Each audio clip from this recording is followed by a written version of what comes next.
snow hasn't held you up, and my colleagues on the committee have managed to fight their way through it as well, so that's great. Except for Debbie. I think she's arriving late. I think she's stuck somewhere where there were no trains. I wonder if you could introduce yourself and your team for the record, please. I will. Thank you, Chair. It's a privilege to be here today. With me, I have Dr. Bill Gunyon, who is our Chief Medical Advisor, and also Simon Dawson to my right, who's the PIP Policy Manager, both from the DWP. It is the very first time I've been in front of the Select Committee, and I'm sure you'll take that in consideration and obviously go easy on me. She jests. We are pleased that you are here this afternoon. If I can start with some questions around caseload and the expenditure. When the first time we heard that there was going to be changes to DLA was in the budget in 2010, when the Red Book said that there would be a reduction in expenditure, caseload and expenditure of 20%, a figure I think we've since realised is perhaps plucked out of the air. However, in the DWP's latest projection indicate that the reduction in caseload and expenditure by these changes will be around 27 to 28% by the time PIP reassessments are completed in 2018. Why has that happened, and how can you justify going a lot further than the original projections in the budget? Okay, I'd like to put the new PIP benefit into context of DLA and the need for a change, a need for a new benefit, which I know both sides of the House and the Select Committee had welcomed, that we need to move forward on that for various reasons, in the fact that many people didn't have medical assessments, 71% of people had lifetime awards, and what we were looking for was a fair system, a very clear system so people knew their eligibility, and one that at this time of fiscal constraints was workable, manageable, and would continue working for the future. And what we had committed to do was continue to spend £50 billion every year on benefits and support. What we said was the money that was spent in 2009 will be spending more every year until 2015. And so when we talked about the cuts, it wasn't cuts with the expenditure now, it was looking at the measured increase of the benefits, because it had increased by nearly 40% in 10 years, and that level of increase was no longer sustainable, and so we have to look at a sustainable benefit. So now that we know it's the reduction of growth and not of the figures, what we did have, and I'll take those figures, was a reduction of the growth by 20% by 2015, and I'm pleased to say that figure is now 14%, so we've actually reduced that reduction, and it will be a 14% reduction of the growth by 2015. And as for the May 2018 figures, to me they are hypothetical figures, because we're having a review in 2014, we're completely reviewing it, and really I could only pledge any savings during the time I will be accountable, which is in this Parliament. So the figures I can guarantee and will be looking at are those within the 2015 and this Parliament, which is less than we said we would reduce from the growth. Can I just take a few of these things? First of all, the 40% increase, a proportion of that, the largest proportion of that was because of demographics. But those who are over 65 and already receiving DLA won't be affected. So that growth will continue, because all of these changes take place, will affect those of working age. The reason that the proportion seems to have dropped is because you're delaying the rollout, so that's understandable. But if we look at the DWP's own figures, one of the main reasons we were given when we looked at this last was the reason for reassessing and or abolishing DLE and introducing PIP was to get the projected numbers down. So the DWP's own figures say that by 2018 there would have been 2.2 million people on DLE if nothing had happened. Now your own figures are projecting that 1.3 million will get PIP.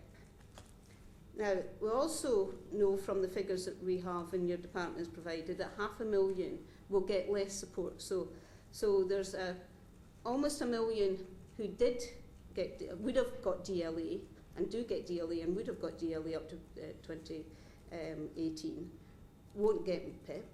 And of the ones who will get PIP, there's another 500,000 that will get a lesser award than they would have done had they been put under the DLE criteria.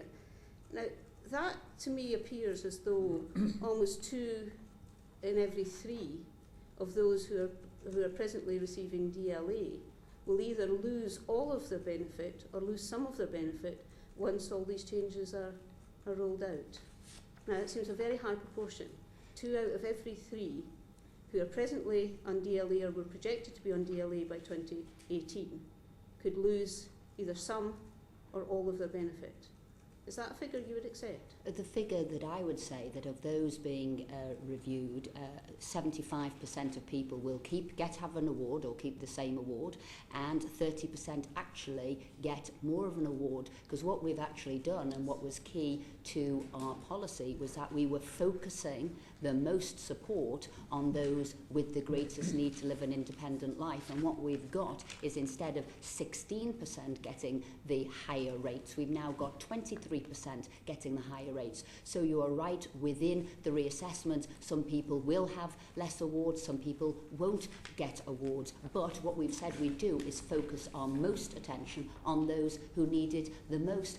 And when people don't get an award, for some we know they will have got better. We know from surveys that actually 34% of people who might have had a condition one year won't have it the next. And that was actually part of one of the problems with DLA, is there was no systematic way of reviewing anybody's award, and we've got to look at that in the round. But that could have been sorted by just reforming DLE and having periodic assessments. But can I just finish off point? I'll come to you in a minute, Sheila. Is that the reason that the percentage has gone up is because the numbers have come down, and you're getting rid of the lower rate of care. So there's that whole section. It will no longer get an award at all. So of course the numbers who are then getting the award will be higher in proportion terms than exists at the moment, because the numbers getting any award will be a lot less. So I think my concern is that there will be people who have got quite severe needs who will lose as a result of these changes. They may not necessarily all lose all of their award, but they will lose some of their award. And I think, is that not perhaps why there's so much anxiety amongst many people, where there's been a lack of clarity from the government exactly who the group of people will be who will lose? Well, there's also always been lack of clarity under DLA, people who never knew whether they were entitled, people who've done their own form of self-certification. And so what we have said within the system is that we will give real clarity on whether you know you're eligible or not. And again, I will repeat, our main focus was to those who have the most needs, and that's why we are focusing our attention there. But I agree that within the reassessment, some people won't have an award, but some people will have more awards, and some people's awards will stay the same. Well, I would be grateful if you could maybe establish as to whether of the cohort that would have received DLA in 2018, of that cohort, 2 out of 3 will either lose some or all of the amount of money they get from the government. And that well, I want to. Oh, sorry, Chair. If I can. No, I would be grateful if you could clarify whether that's actually get. And that's what it appears to me to be, and it would be useful, I think, if you could maybe let us know whether that is actually is likely to be the case. Well, what I said, at the very start, and I will continue to say throughout, is, to me, the 2018 numbers aren't a hypothetical, it's a hypothetical argument. I am dealing with the numbers I will be responsible for, which will happen within this Parliament, that we have modelled and assessed for. Beyond that, I do not believe it's correct or fair to talk about, because it will be a different, hopefully a Conservative government in full, but it will be a different set of, it will be a different Parliament. In your opening answer to me, you actually used the growth in caseload as a reason for these reforms. So you can't now say, well, that was hypothetical, then, but you've used that as the basis of No, those growth in awards have happened over the last 10 years. Those growth of awards are going forward. I'm using those growth awards to 2015, so I'm giving the, real numbers that are happening and what we are working to. And equally, the other thing that we've agreed to do in 2014 is have an independent assessment. And we know this is a brand new benefit. We know there will be, looking at things historically, people change, modify things, change along the way, so that's why we put in place this full independent review in 2014, where things might change, so I can really only give with clarity numbers to 2015. I mean, I think, Minister, one of the problems with that is that it is your department which has issued those figures for the period 15 to 18, and I don't think in the way they were issued or in the statement that was made in December that point was made that somehow we should kind of disregard these. So a lot of people, including people who receive benefits, will have read these and thought that's what is likely to happen. So I think if you think they are as speculative as you're now suggesting, would it not be sensible to issue a statement of reassurance to people that these are hypothetical, as I think you've said? Mm-hmm. Well, I'm hoping that that's what I'm doing today, is coming before the Select Committee to give clarity there and say that those are very much projected figures, without consideration of the independent reviews we've said we'd do. But could I just ask you about some of the figures you just gave, and I may have misheard you, but you seem to suggest when you started to talk about 30% of people getting an enhanced award, that I heard you talk about 70% would not be losing benefit. I mean, that comes to 100%, so actually some people will be losing, won't they? Yeah, no, I said 75%, and I will clarify, 75% of people will get, an award. It might be changed, it might be less, as you say, I am agreeing with that, but 30% of those will get a higher award. So 30% is of the 75%? It's of the 100%, yeah, but looking at two separate groups, so 30% of the 100 will get a higher, and 75% of people will get the same award, or will get an award. So there's two sets of awards going on. Okay. Impact on the NHS. Agree. Yes. You've assessed the impacts of the PIP reforms on local authorities and their departments, and indeed the NHS, in terms of budgets, workload, the quality of care. What conclusions did you reach, and will you continue to monitor the impacts on the local authorities and the NHS?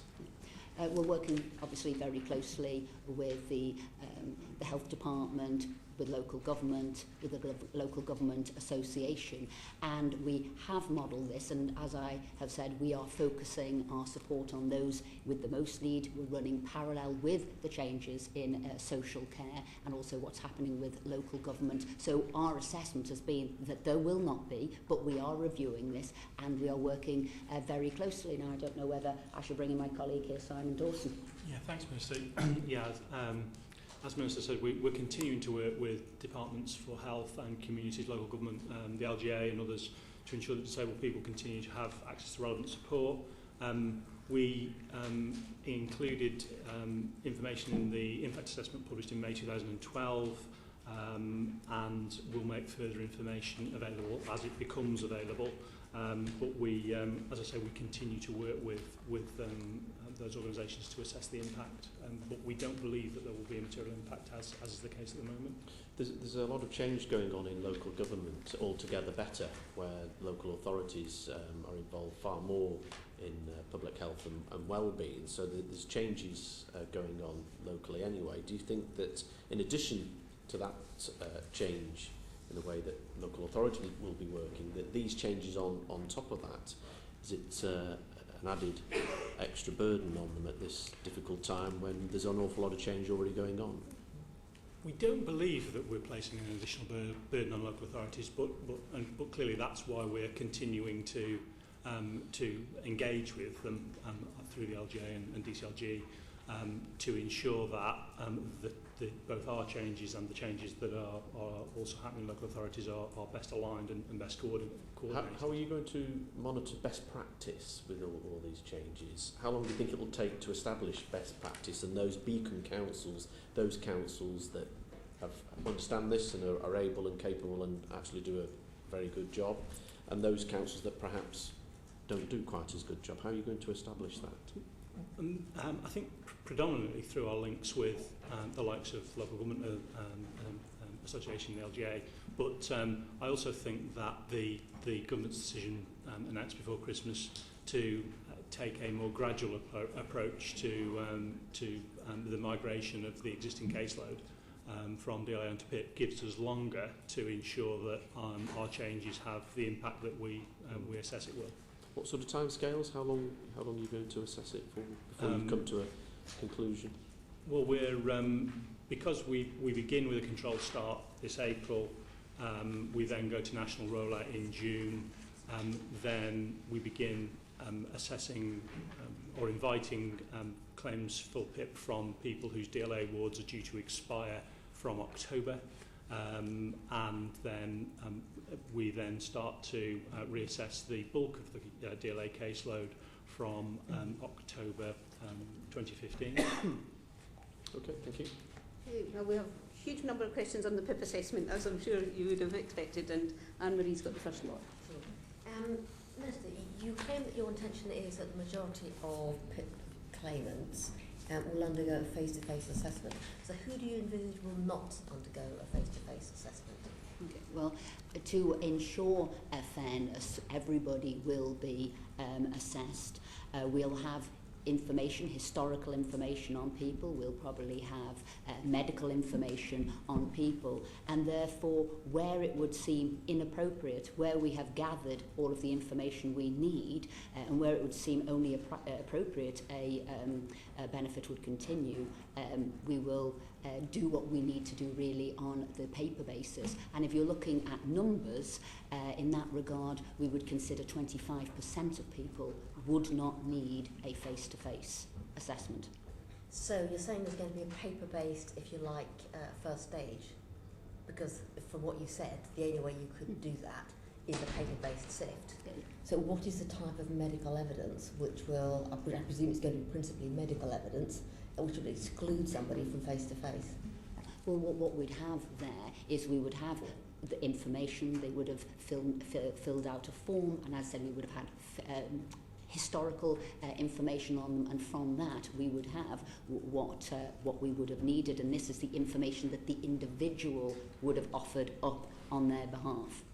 So this is purely based upon information you've already got and anything which has been voluntarily submitted. Yeah. So there is no proactive seeking of information to see whether or not actually this person can be excluded. No, I mean, these are in the instances which you would have that information, which would be so obvious that it would not need anything. And I think we can all think of conditions like that where we wouldn't need to bring anybody in. It could be a serious degenerative condition, it could be various other things, and we would be able to do that. But everybody will be assessed just in that instance. Now, should I would bring in Dr. Bill Gunyon on this, who's been dealing with this very closely, but that is the principle.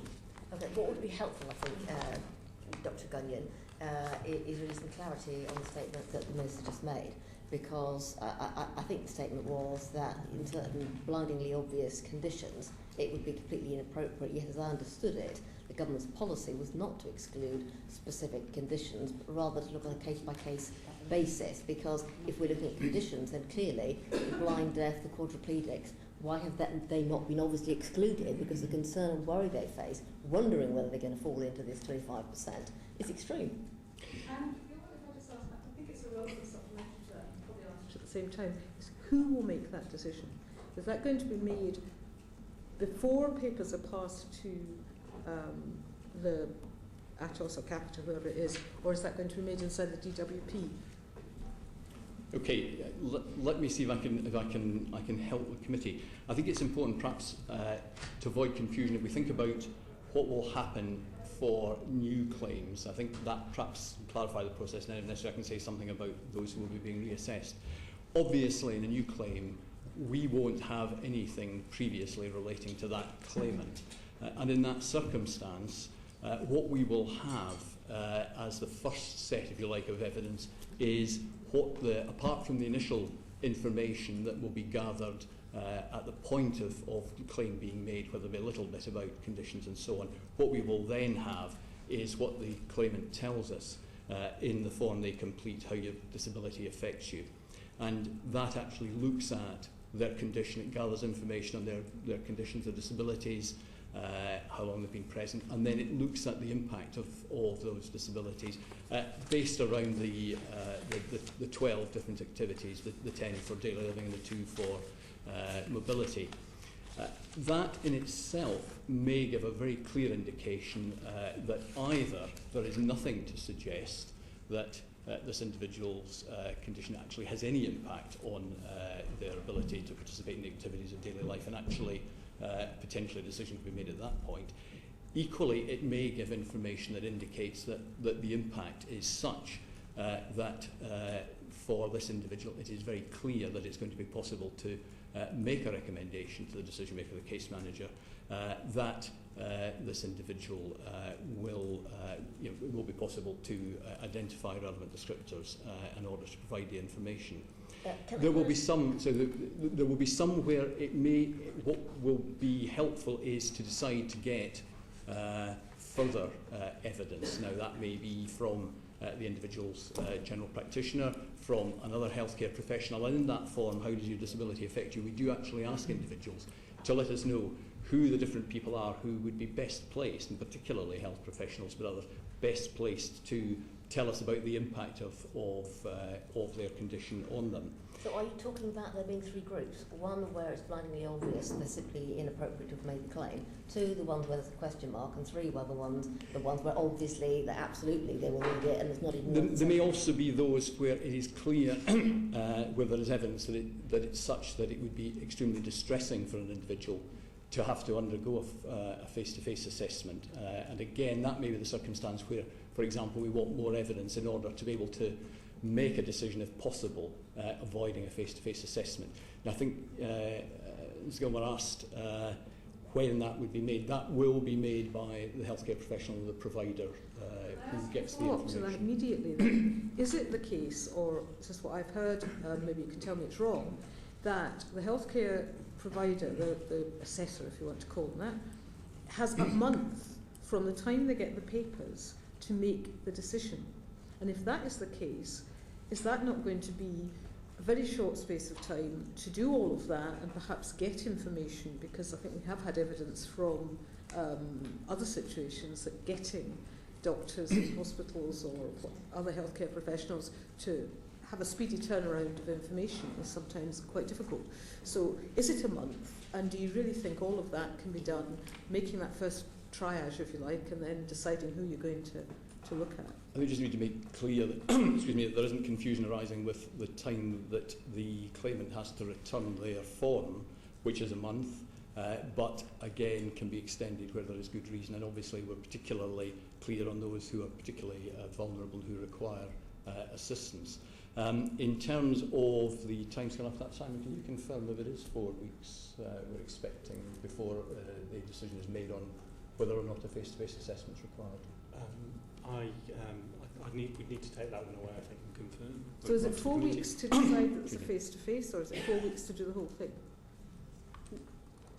You don't know. You're not sure. No, we do. It is, a process by which somebody would fill in their form, return it to a doctor. That's right. That's fine. And then more time will be allowed. That's right. And then, or however long they might need a little bit more. Different people have come in with different kinds of learning difficulties, support differences. They've asked for a little bit longer. That will be sort of there. And then for the next bit, as Simon said, we will clarify that. I believe it is a month, but I will clarify that. May I ask question, Chair. Sorry, yeah, I'll let Stephen and then Jean, sorry, unless you want to desperate to come. On the back of what... Fine, you carry on, sir. Yeah. Carry on. So thank you, Amber. It's on the back of where you're coming from. I understand your conundrum in the sense that you clearly recognise, which is good, that there are obviously some people with some conditions where it is patently obvious, deaf, blind, as my colleague mentioned, profound learning disabilities even, quadriplegic, where it would not make sense to bring them in, which is good. And you used a figure of possibly as high as 25% could be paper-based. The conundrum is that the department is resistant at listing those disabilities because that can bring its own set of complexities. And I understand both arguments, but do you appreciate that what that may well lead to is profound confusion and anxiety for people who are going to be applicants because they don't really know whether their impairment is sufficient to be part of that 25% or not? So my question is there any way that within the guidelines or what have you, that the DWP can try and minimise that anxiety? What we've always said, it's a personalised benefit. Everybody will be assessed, not all then on a face-to-face, as we've said, but everybody will be assessed and it is personalised. And what we've also said about this benefit, it's not about the condition, it is about how that condition affects the individual. And those are, key to this benefit. It's how the individual, the barriers affect that and how the barriers affect them to having an independent life.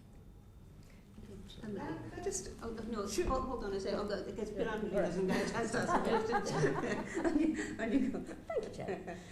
Could you give us an example of a case, and let's take somebody who's deaf-blind, where their condition is such that you wouldn't automatically exclude them? Yes, sorry, can you just clarify? Yeah, you've got a point system, yeah. And there are some tests that have to be applied. And I guess my problem is that if you don't want to concentrate on a condition, I understand the ideological reason behind that, but if you actually look at somebody who is both deaf and blind and you go through that checklist in terms of preparing food, etc., are you honestly telling me you think there is somebody, and perhaps you could describe what their particular affliction is, that is going to come out of that not needing the benefit? It's not necessarily about a decision as to, what we're trying to do is to assess the impact of the particular disability on the individual's ability to participate in daily activities. And part of this is about the quality of evidence that we have on which to make a decision. And if that evidence is sufficiently strong that we can actually make the decision, then it will be clear that we will not require somebody to come for a face-to-face assessment. But we may not necessarily have that evidence. So you may identify a case there where we've got clear evidence, the information that's been provided to us by the individual or by someone acting on their behalf is very robust, or we've decided we need some additional information, and at that point it is clear. I think the difficulty is in actually saying anyone with a particular condition automatically will be exempt from a face-to-face assessment, because it is about looking at the individual and looking at all the evidence we have. So the clear desire is not to subject people to a face-to-face assessment where it is clearly unnecessary to do so. And our guidance for our providers, for their healthcare professionals, makes that very clear. At the same time, the intent behind this was, as far as possible, to see people face to face and actually be able to get better quality evidence. So it is about the quality of evidence we've got at that initial consideration, and what further evidence we might be able to get that would actually help us to make the decision.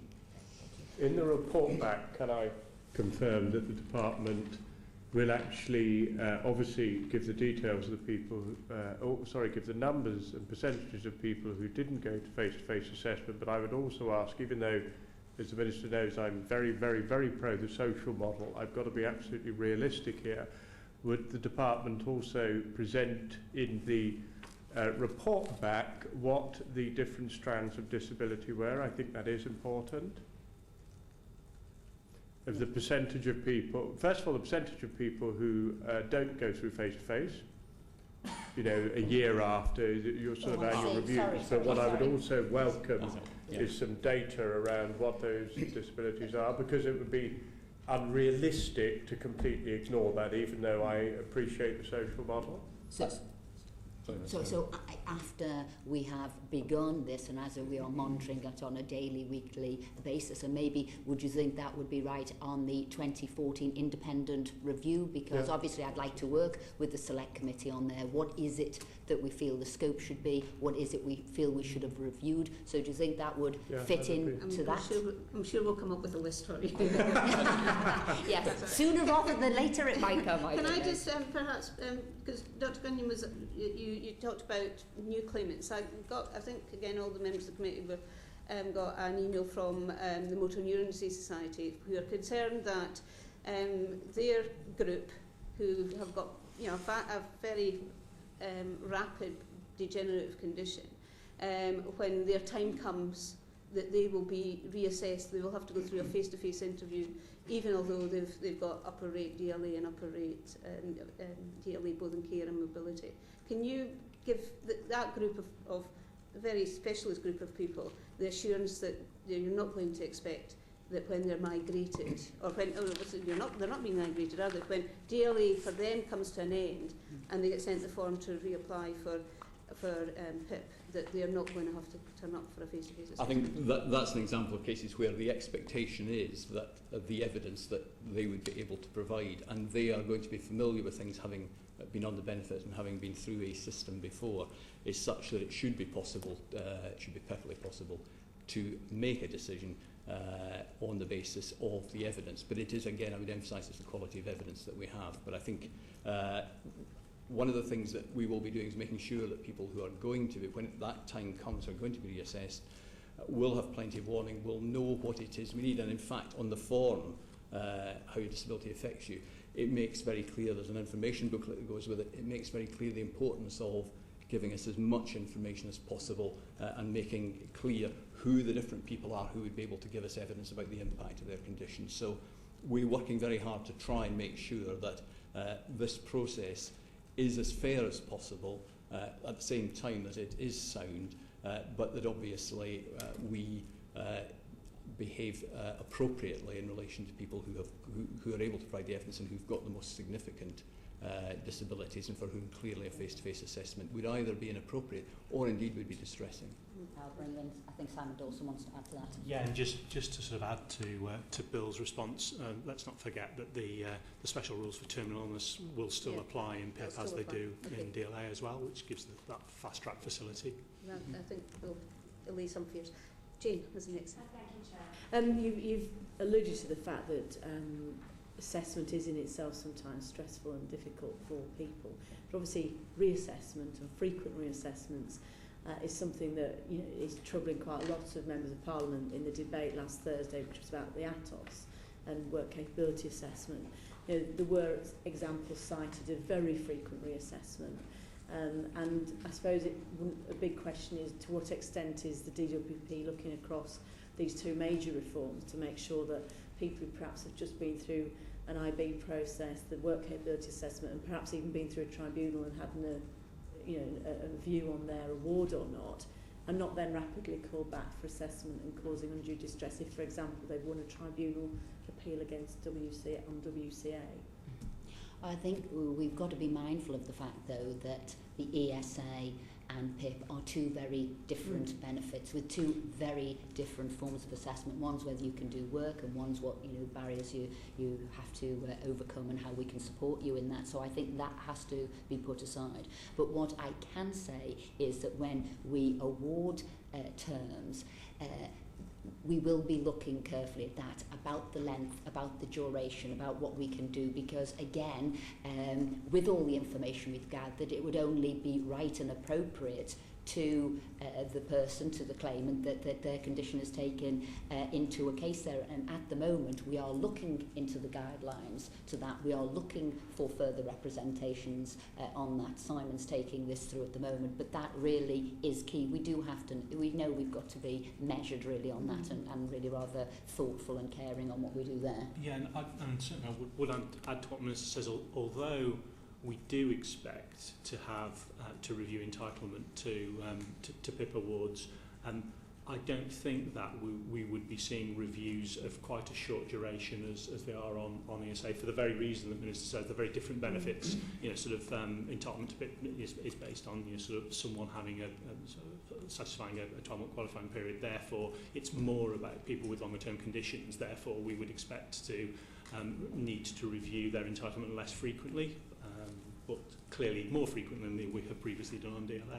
Could you confirm that there's 71% of people who said had never been reassessed? They're on a sort of a lifetime award.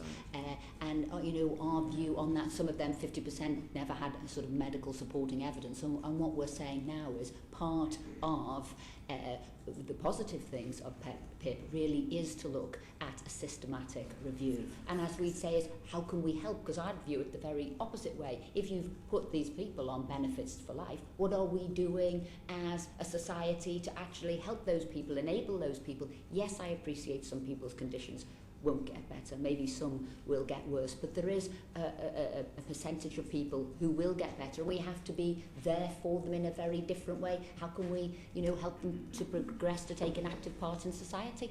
And just a last follow-up question on reassessment, just within the PIP process. I mean, has the department modelled how frequently that might be? I mean, is there a sort of, I presume to be able to model the costs and etc., there must be some sense of how likely, how often that reassessment on PIP would take place, if at all. Sorry, is this for an award? Just, yeah, so, well, they would go so 3 months, 10 years. Yeah. Sorry, Simon, don't you? We haven't. We have done some work on that, but we've not yet done the sort of detailed work that would mean that we'd be we're in a position to publish that yet. But as soon as that model is complete, we'd commit to. I think that would be that. Great interest to us. I think it also helps reassure, and it's also true in relation to the issue of paper-based assessments. Clearly, when we have got evidence from live running, we will be able to learn from it, and that's one of the things we're absolutely committed to doing, is making sure that as we go along, we gather evidence and we look at what that is telling us, and that will be true for prognosis as well, for what our expectations are, because it's not an exact science, for individuals as to when it is reasonable to review them and whether in practice that's turned out to be right or not, and that's a huge source of valuable information which will then allow us to refine our processes to make sure that we don't review people more frequently than necessary, but equally we do review people in the appropriate time scale. Can you be transparent with individuals about what review period they can expect? So I think if you told someone you've got motor neurone disease, you'll have a review in 5 years or 3 years, I think they'd be a lot more comfortable with that than just this hanging less frequent in the air. So I think if you say you've got X condition, we'll need to review you every 18 months, at least they kind of know what's coming rather than it just suddenly appearing through the door at random every so often. The intention would be to indicate, obviously, at the time that they get the reward, what the review period would be. Absolutely. But again, it won't be with a condition. It is for the individual, which we've always said. But yes, they would know when the review would be likely. Can I just be, because I think you inadvertently suggested that if the DLE acts as a barrier to work, Minister, because you said about if they got better and we want to help these people. Being on PIP or DLE and you get better, that wouldn't preclude you from getting on with your life or getting into work, because it is an in-work and out-of-work work benefit. And I'm sure you didn't mean to imply that, but that's how people will potentially understand your words. But I'm sure that's not what you meant. No, if I misled anybody, what I meant is for some people who have been maybe put on a lifelong benefit, what are we doing to help those people? How are we looking to, engage with them. And for me, that is key to make sure that everybody, as best they can, takes an active part in life and then the community in any which way we as a government could do that. I think that's a really important thing that we do. How does a test telling you you're not entitled to a benefit help people? Will you be then referring them on to some other kind of help, to their local authority, to a voluntary organisation? Because we're discussing here whether people and how frequently people need to be reassessed. Yeah. And you're saying that if you don't reassess them, we can't give them help. So is it the intention that if people are reassessed and no longer need the benefit, because that's what the test is for, but at the same time there will be some mechanism for referring people on for other help? No, I don't see it from that viewpoint. I mean that this, a reassessment, getting in touch with people, and by the way, some people, because they've lived with the condition could have got worse. They might need more support in another way. It's not about removing it from them. It could stay the same. But I mean that sort of continual contact in a way to say, here we are, what's it about, how are you getting on? And just to me, I think that's an important part. How does that translate into practical help? Because this is a test about an eligibility for a benefit. Yeah. And it's about that a person understanding their condition. It's about us understanding their condition, and it will be about putting people together, maybe recommending, advising stuff. As I said, for me, it is really key that we stay in contact with everybody and just assess them and have as much contact as we can to help them in their life. So the DWP will intend, when it sees people and keeps in touch with them, to help them find help and support.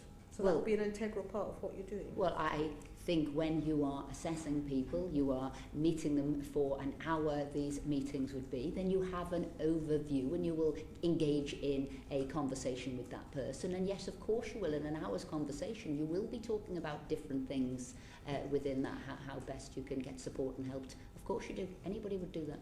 Well, it's not what happens, with all due respect, in the testing that's happened on a different benefit, but how's that going to be built in, and will we see that in the guidance so that the healthcare assessors as that's part of their duties, because you're suggesting it would be? I'm suggesting that the ability to stay in touch with people, rather than, as I see it, so many people having a lifetime award and not having any contact with anybody has, in a way, I would say people have been abandoned. Yes, I would, and I believe what we're doing with this systematic assessment, with this engagement, is a positive thing. We just maybe see things in a different light. Are you aware that some people with lifetime awards are reassessed? It's not true that everyone with a lifetime award is never reassessed. Were you aware of that, Minister? I am aware of how the process works, yes. Because you constantly suggest that somehow they're never seen again. Yeah, and I'm saying what we're doing, though, and the whole sort of dynamics of what we are doing as a department very much is engaging with people and seeing how best we can support people, and that's what we're doing. Well, we look forward to seeing it perhaps in the guidance. I think some of the contracts might be to be read. Stephen has got more on fluctuating conditions. A very important issue around fluctuating conditions that I'm aware the department, I think, did listen to a lot of the submissions made, and I was one of them, as were many others, and I welcome the approach the department did to assess the ability to complete activities safely, reliably, repeatedly, and in a timely manner. A phrase I'm sure, Minister, you've heard numerous times over the last few months.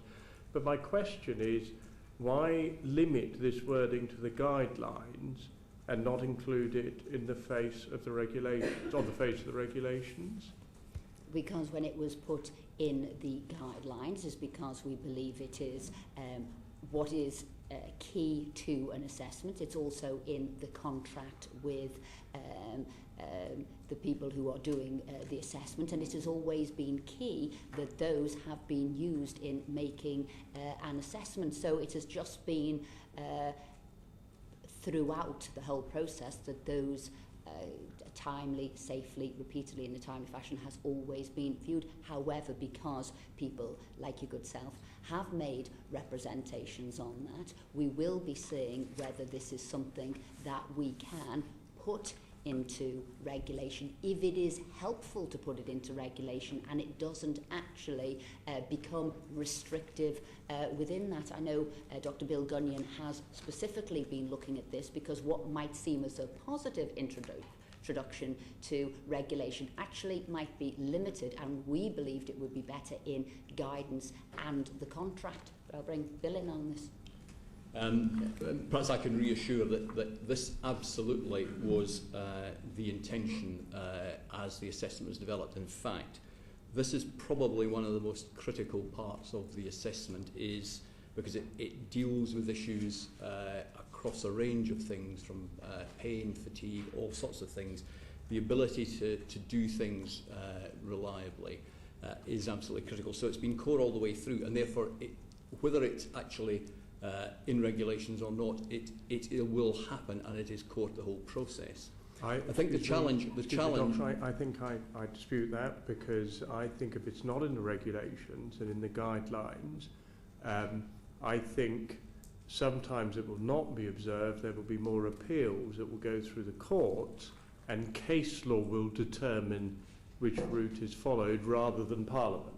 So I really do believe that by not having it in the by not having it in regs and guidelines, the spirit and the intention may be appropriate and right for DWP, but it means it doesn't have to be followed, and I think that's where we would lead in, or we would develop some very serious problems. I didn't mean in any way to dismiss your concerns. I do actually understand the concerns. What I was trying to do was firstly reassure you that certainly from the point of view of the assessment, which is the bit that obviously I've got responsibility for, that is absolutely core to it, and it will absolutely be applied, because the assessment doesn't work unless you do.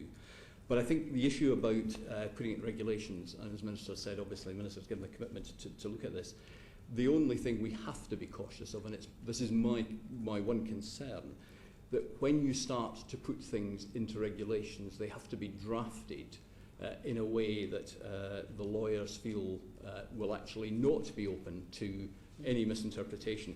And the words that we've got in the policy intent are not entirely easy to translate into legal language. That's the only issue, and that's why, as the Minister said, the slight concern we've got is to make sure that if we're doing that, we don't actually create the opposite of what you've perfectly reasonably identified, which is that there's a risk that if it's not there, tribunals and so on may interpret things. What we want to be sure is that if it is there, the wording can be such that same thing won't happen. So that's that's what we're looking at the moment. And that's very encouraging. And so therefore, would you also accept that if that safely, reliably, repeatedly, and in a timely manner was, for instance, put in the regulations around the change from 50 to 20 metres, a lot of the concerns that people have actually would be obviated? Would you recognise that as a reasonable statement?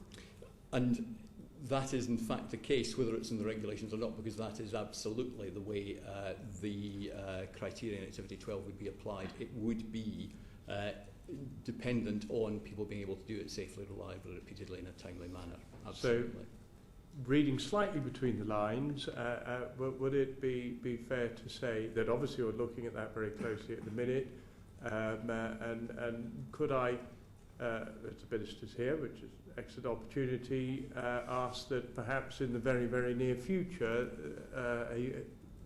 a statement or what have you will come from DWP specifically on this, and possibly a statement which I think will assuage a lot of the fears and anxieties that people have? Well, I will be giving clarity as soon as I have that into exactly what we are doing, and as I've said, that it is with the lawyers at the moment in checking that it will be doing what you hope it does and doesn't in any way give any greater barriers. So that is being looked at, and as soon as I know, you will know. And I will write to, maybe it's correct to go via the chair of the Select Committee. Yep. I'm glad to hear that, because I think it is I'm sure the department agrees with me that when groups such as the Disability Benefits Forum, which is a very, very responsible representation of a lot of the different disability groups, when they have these sorts of concerns, they really do need to be listened to. And the regulations have already been laid. I think that's a concern. So we're up against a really tight timescale and they can't be amended as they are at the moment. We have looked into that as well, how they'd be laid in the Lords and the Commons, and so that also the process by which those regulations could be added is also being reviewed. So yes, so it is possible, but we're seeing if it is beneficial. Okay, Hayden. I just asked a question related to fluctuating conditions, and that's around permitted work regulations. One fluctuating condition is multiple sclerosis, and I've had a constituent write to me who said that he signed up to do some exam invigilating work. He's an MS sufferer, and had only done it for 14 hours in total throughout a whole year, but was told that because he had registered to do it for 52 weeks, if he continued to do this exam invigilating, he would actually start to lose his benefits. And I'm sure you'd agree that, you know, we want people to have purposeful activity. Is that, could you just explain a bit more about the permitted work regulations, and is he right to be worried about losing benefits, and does it relate to whether his work is paid or voluntary? Okay, that doesn't work with DLA and PIP, because actually it's a non-means tested benefit and you can have it whether you're in work or out of work. This is really purely how your disability affects you and how we help people overcome those barriers in life. So it will not be dependent on whether you're working or not. You can get this benefit irrespective of being in work or out of work. So he says that he was told by his advisor that because he'd registered for 52 weeks, he couldn't continue to do this, even though he'd only worked for 40 But not hours for in total. DLA or PIP. That would be a different benefit. So permitted work. This is, yeah, that's why, you know, totally separate. You get this irrespective of working or not. Thank you. I should have made a declaration at the beginning that I am in receipt of higher rate mobility, although generally people don't say they're in receipt of child benefit, but just to be clear. Or not, just in case we absolutely. Sheila. Yes, I mean, directly following from Stephen's questions, is there going to be an opportunity for the stakeholders, that could include the select committee and clearly the sort of disability groups that Stephen described, to have an opportunity to scrutinise the guidance before it's finalised? I would hope that, that's what I thought you, as a select committee, would be doing anyway. So yes, I'd expect you to be scrutinising it and looking at them. When will those further guidance be? This is the guidance on guidance I think we're really keen that the guidance is published before the regs are agreed. Now, what we understand at the moment is that the regs will go through common laws and be agreed, and then the guidance will be published. So the kind of assurances you've given us, the most recent iteration of the guidance will be available very shortly, so it will be accessible. So before. Yeah. I just want to. This is a question that arose from something that was said earlier. Minister, you were very clear that ESA and the WCA and the PIP assessment, in your own words, were two very different assessments with two very different purposes. Mm-hmm. Can you then give us an assurance that in terms of the initial PIP assessment, perhaps when they're deciding whether people should or shouldn't be eligible, that one won't be used in the other? Because at the moment there are people who are having their application for DLA turned down, which decision has been influenced by a WCA. And sometimes, and this is particularly worrying, sometimes when that WCA has actually been overturned by an appeal, but the information didn't seem to be passed on. So if they are two very different assessments, can we have an assurance that that won't happen, that a WCA will never be used to make a decision on PIP? Okay. Well, what I will obviously confirm is that you're quite right, they are two different benefits, two different assessments, and what I will now seek to clarify here is whether information could be, that's what we're saying, can information be moved across between the two, and so before I say that is Simon, go on. Yeah, just to sort of clarify the position, I think it's difficult to say never in these occasions, because there may be evidence from one assessment that could indicate either a change in needs or either an increase or a decrease in needs for someone's entitlement to DLA currently or to PIP in the future. So I'm sort of slightly nervous about saying that we would never do that, because actually that may in some way work to the detriment of the claimant, and we wouldn't want claimants to go through unnecessary assessment when there was information that actually might support their claim or their reassessment for personal independence payment. But I think your point's well made on in terms of, you know, that we should not simply be routinely taking the outcome of a WCA and then applying it sort of willy-nilly to either a DLA assessment or to, in future, to a PIP assessment. It might perhaps be useful if we had more information on the degree to which that does already happen in DLA, because certainly advisors in my area have reported that has happened on numerous occasions. Now to the 20 and... Very quick follow-up. Sorry, Mr. Dawson, I was actually quite heartened to hear you say you wouldn't necessarily rule it out completely, because one of the things that constituents have often raised with me is that if they've assembled sort of complex medical evidence, for example, and submitted it, they're sometimes driven to distraction by the fact that two parts of the same department can't actually sometimes share something that it took a lot of time and effort to assemble. I mean, you know, is that the sort of circumstance in which you could imagine some read across? Exactly, that's the sort of thing that we do want to build into the design, because we don't want to be asking people to provide, you know, duplicate information from the same, essentially the same organisation. Thank you. Which is not necessarily the same as the point I was making.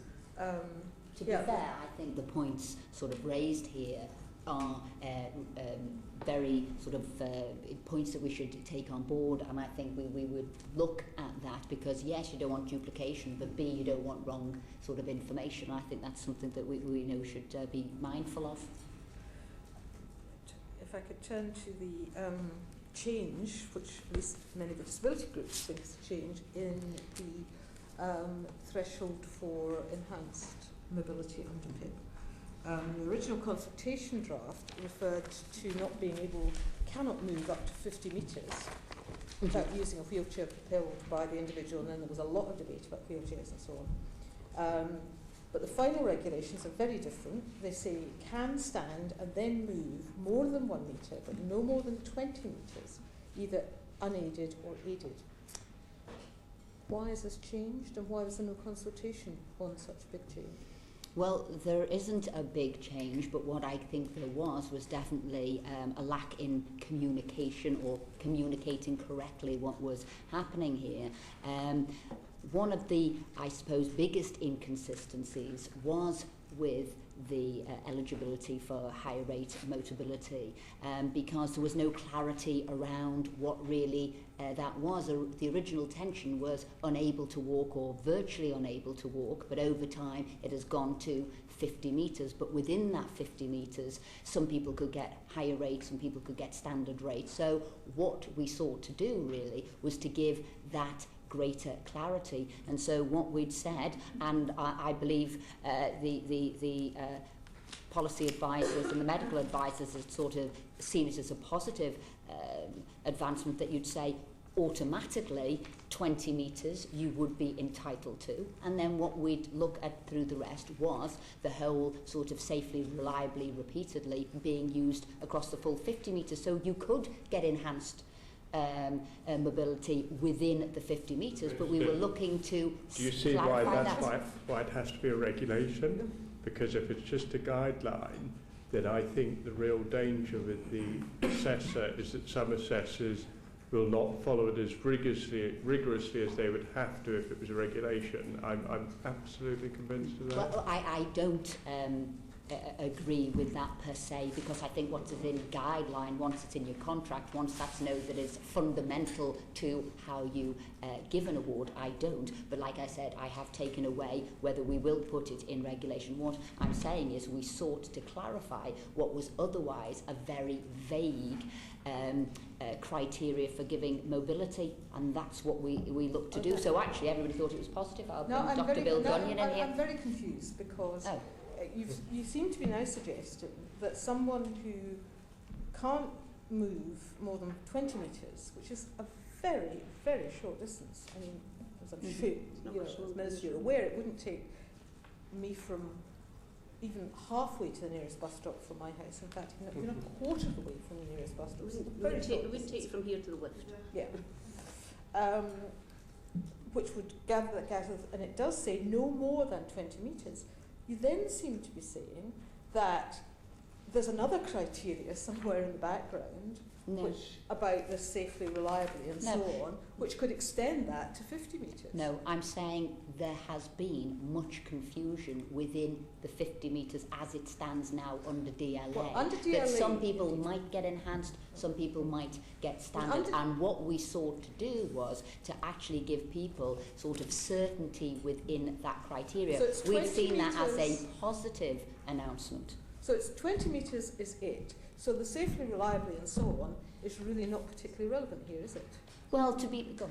Not to this particular criterion, maybe relevant to others. Well, it's No. to all of it. Let me actually perhaps help a little bit by saying, first of all, because I was responsible effectively for the second draft of the criteria, whenever you are doing something, and this has been an incredibly difficult assessment to develop, as I suspect many of you recognise, however well you try and do it, and however well you think you've designed something, and however well you think you've drafted it, with the benefit of hindsight, when you look back on something, you suddenly think, actually, that really wasn't as clear as we thought it was. And I would put my hands up and say that in relation to the second draft of the criteria around Activity 12, we knew what we meant, it wasn't clear, and we got, on this one, probably more significant feedback about the lack of clarity than on anything else in the assessment. Therefore, on that, we failed to communicate it clearly. We tried to do it in a way that we thought was helpful by trying to relate it to aids and appliances, which actually I think caused more confusion. And therefore, having taken all the feedback, we sat down and looked at it again, and it was always our intention that within those who could not manage to walk more than 50 metres, that there would be those, that our intention was to identify those who would have the greatest difficulty, because that's the whole purpose of the assessment.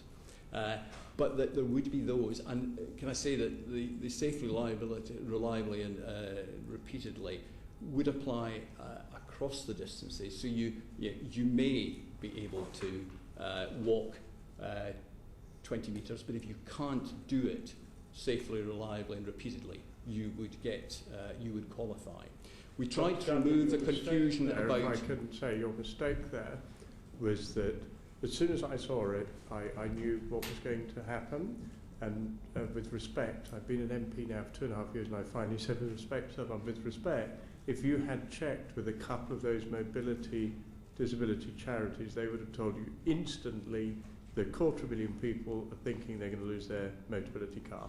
And I think we say mea culpa that it was the communication, not the intention, and that's correct. Well, is it not the case, potentially, in the way it was drafted at first, that somebody who could say 30 metres or 40 metres would be eligible, whereas now they're not eligible? They would have been eligible for one of the rates. I think the important thing to remember is that what we've done now is that for people with a physical limitation, it is possible to get the standard rate in PIP. It was not possible to get the standard rate in DLA with a physical limitation. The wording of the consultation draft says cannot move up to 50 metres. So 50 is mentioned, and it's mentioned very specifically, not as a proxy for virtually unable to walk, which has been what's happened. I mean, with DLA, clearly, the wording was virtually unable or virtually unable, and through case law and so on, virtually unable tended to become proxied by 50 metres. But this consultation draft mentioned it does mention a very specific distance, and many of the groups feel that there's a big difference between that first formulation and the second formulation, and that was not consulted on in between times. Didn't come back and say, oops, we now think we've slightly got this wrong, maybe in October or November, and this is what our next iteration is before publishing the final regulation. But I think What I'm saying is that the policy intent was clear all the way through. It was confusion and lack of clarity. We listened to consultation. This is the way we decided to clarify it, and in then looking at testing that and modelling that, it is clear that the numbers who score 12 points on activity 12 are broadly the same under both the second draft of the assessment criteria and the final criteria. But the policy intent may have been clear in DWP's heads, but it certainly doesn't seem to have been clear to a lot of people. No, and I think that's what but I think I accepted that. The numbers who have changed substantially in the projections in the intervening period as well.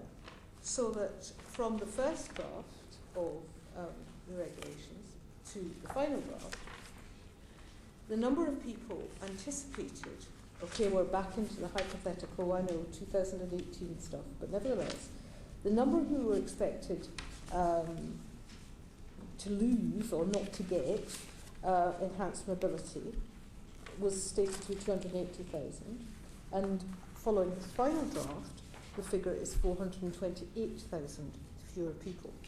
Now, that is a substantially different number.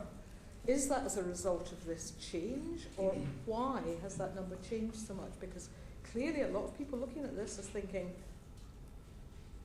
draft 1 said this, draft 2 said that, draft 1 suggested the numbers not getting enhanced mobility would be fewer by this, draft 2 says it's fewer by that.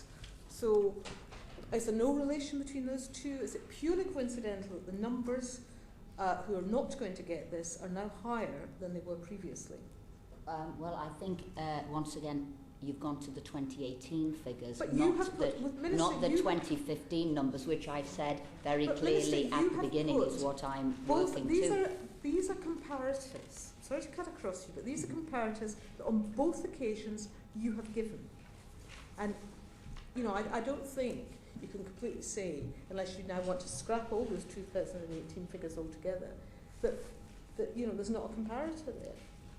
No, what I'm saying, and which I made very clear at the top, the figures that I will be working to, because we've agreed that it's within this Parliament's 2015. We've also agreed to the independent assessments where, you know, things, independent review, where things might change. What I'm saying is I will work to those figures, and within that, they have remained as we had said prior to. Well, they haven't really. You know, the figure for 2018 for the end of the process of reassessment was that 280,000 fewer people would get enhanced mobility. The figure now for the end of the reassessment process, or the reapplication process as it truly is 428,000. Now, that does seem to be a big difference, and a lot of commentators have associated that with the change in the draft regulation. Well, you know, we'd said at the beginning that if I was here to add clarity, which I am, if I am here not to talk about hypothetical figures, because I don't know where they'll be there, but I can tell you where they will be by 2015, and those are what we had is the same sort of figures and reassessment. So I would sooner keep to what we know will happen rather than what we don't and what we're speculating about, because I don't want to mislead anybody who, you know, was taking information from today. But the 280,000 before was of the whole caseload, and you're now saying that a similar number are going to not be getting it by 2015, which is far less than the entire caseload. So it's still a different number.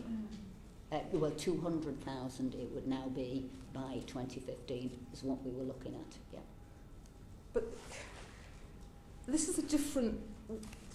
When that figure was given previously for the end of the process of reassessment, that was having not just new applicants, but everybody who currently in that age group who has DLA would be going through the process of having to reapply. And so those numbers are, if it's 200,000, let's just use 200,000, although I think it's 280,000 now, 200,000 would have been 200,000 in comparison with the entire numbers that we've been dealing with. Whereas by 2015, by October 2015, new claimants will have been assessed, and about 500,000 people, we're told, who currently have DLA, will be reassessed during that period.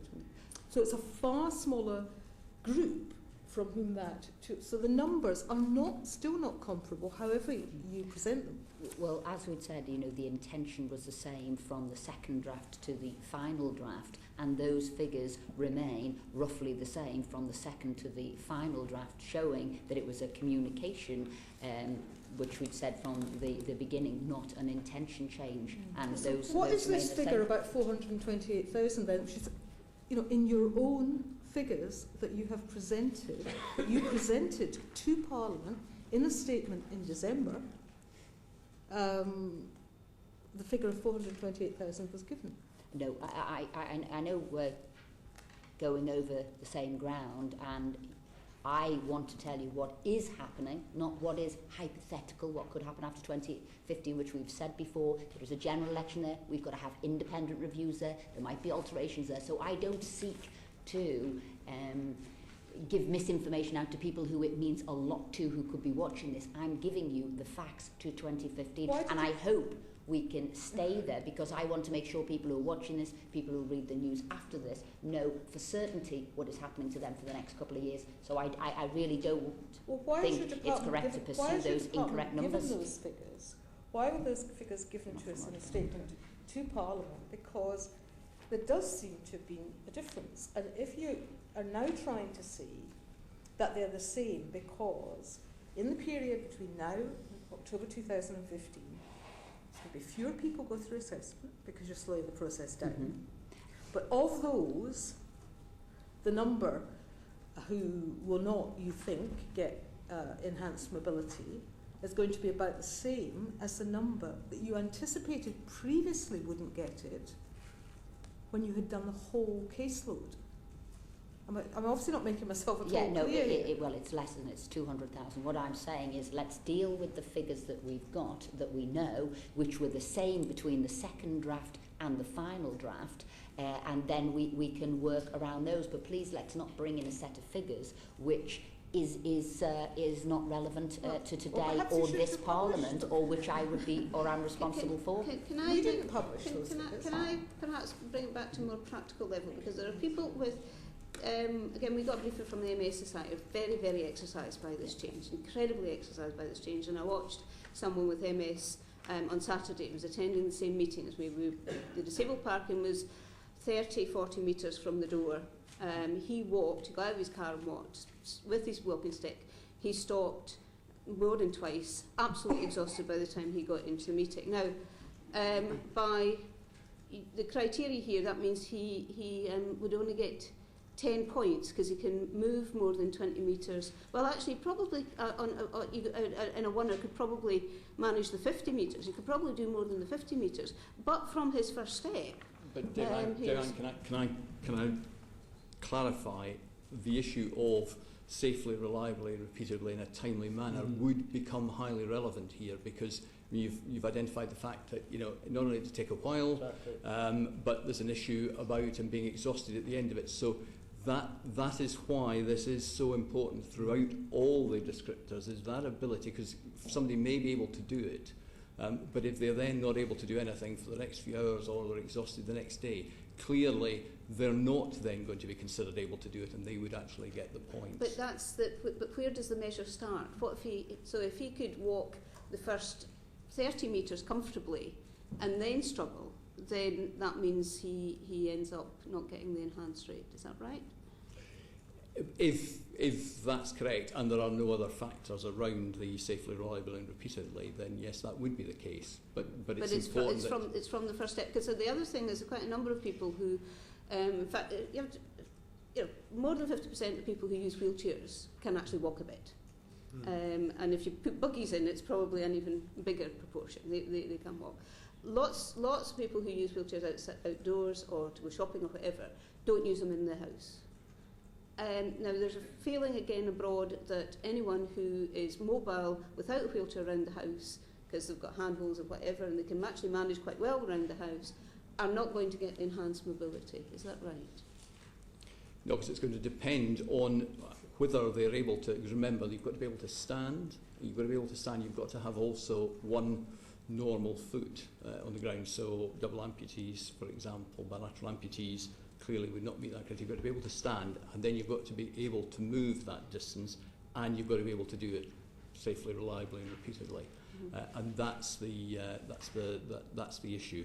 And you know, the issue of whether somebody could only do it with particular aids or appliances as well. So it is about looking at the individual case, and I think it is very easy to generalise. I think what we have done here is to try and provide clarity so that the assessment and the descriptors can be applied consistently, and as far as possible can identify correctly those in that area around mobility who have got who face the greatest challenges in terms of being able to participate in the activities and that are within the two mobility activities. And remember, of course, that the mobility, the decision on mobility is a combination of activities 11 and 12. It's not just activity 12. Well, in your response, you say that the reason you've chosen the 20 metres, and I'll come back to whether it was consulted on or not, the 20 metres would get you to the door of the supermarket, but the person who can walk to the door of the supermarket, how do they get round the supermarket? How do they get back the other side? That was 50 metres, I think not the 20 metres. Or 50 metres gets you to the door of the supermarket, but how do you get round the supermarket? And how do you 50 metres is not a great distance. It doesn't allow someone to do a supermarket shop, for instance, and yet they will only get 10 points, they won't get the enhanced. But in the policy intent in DLA, they wouldn't get anything at all if the intent was being adhered to. Here they would get the standard rate. Which is good, and that's why I think, again, and we don't want to go in circles, but you're clearly picking up how anxious we are on it.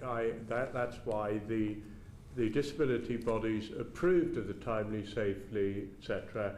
Their anxiety is that being in the guidelines doesn't give it enough clout. Yeah. I know you've heard us, and so we look forward to. And where did the 20 metres come from? Because again, the feeling is that was plucked out there. It certainly didn't appear in any of the evidence that we took when we looked at this as part of our previous inquiry. Nobody had mentioned the 20 metres.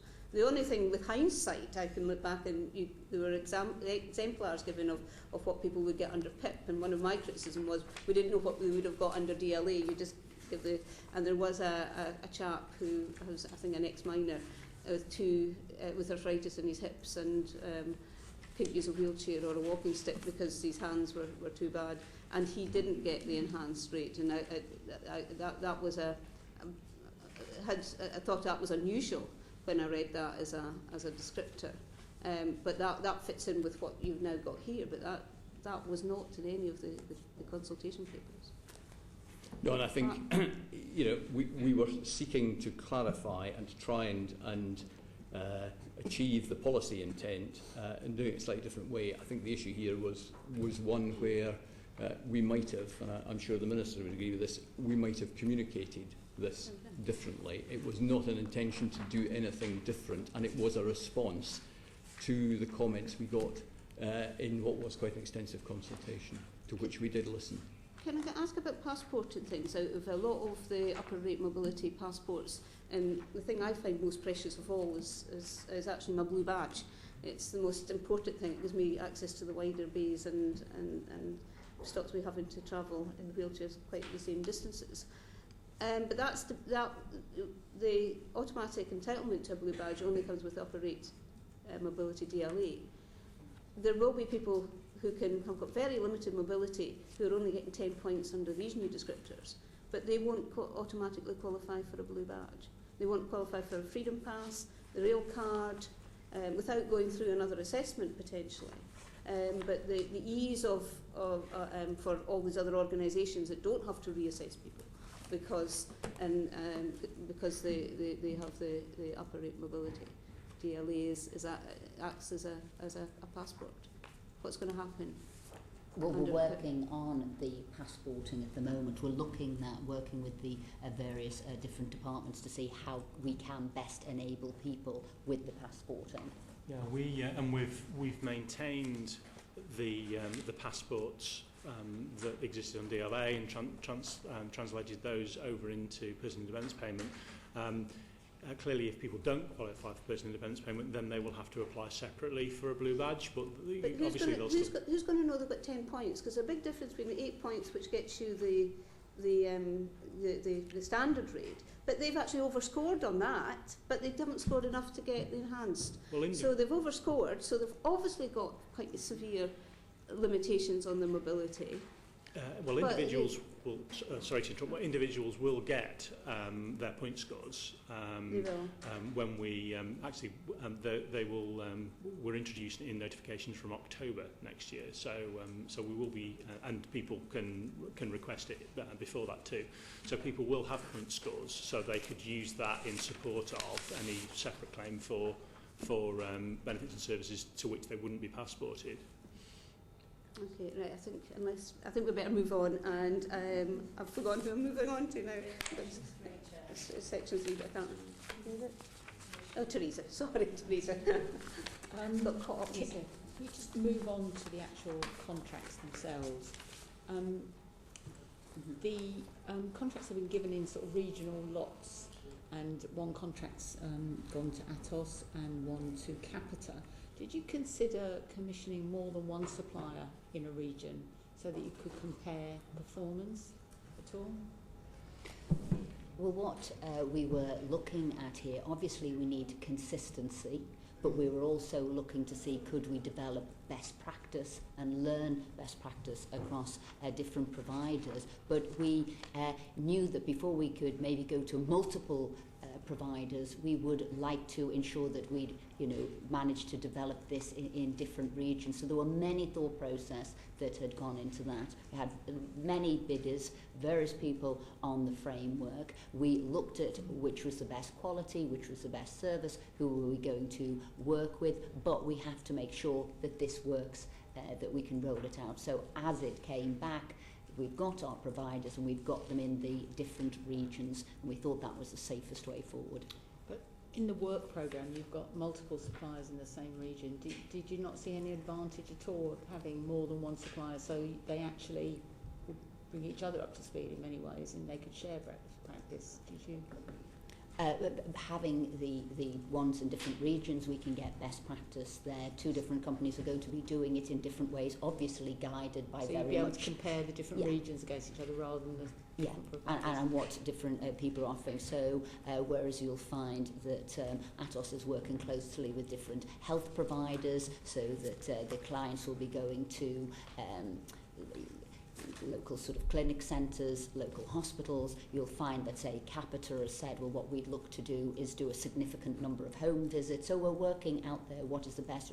See, Capita said that it would employ 60% of people with a disability. So we are looking at what is best practice and how we could share that across, still maintaining a very coherent assessment across the whole of the country. And I think one of the things, Minister, that might help is that, of course, there is quite a difference between the work programme provision, which is very much sort of black box, so it's for the providers to be able to decide how best to work with people to help them return to work.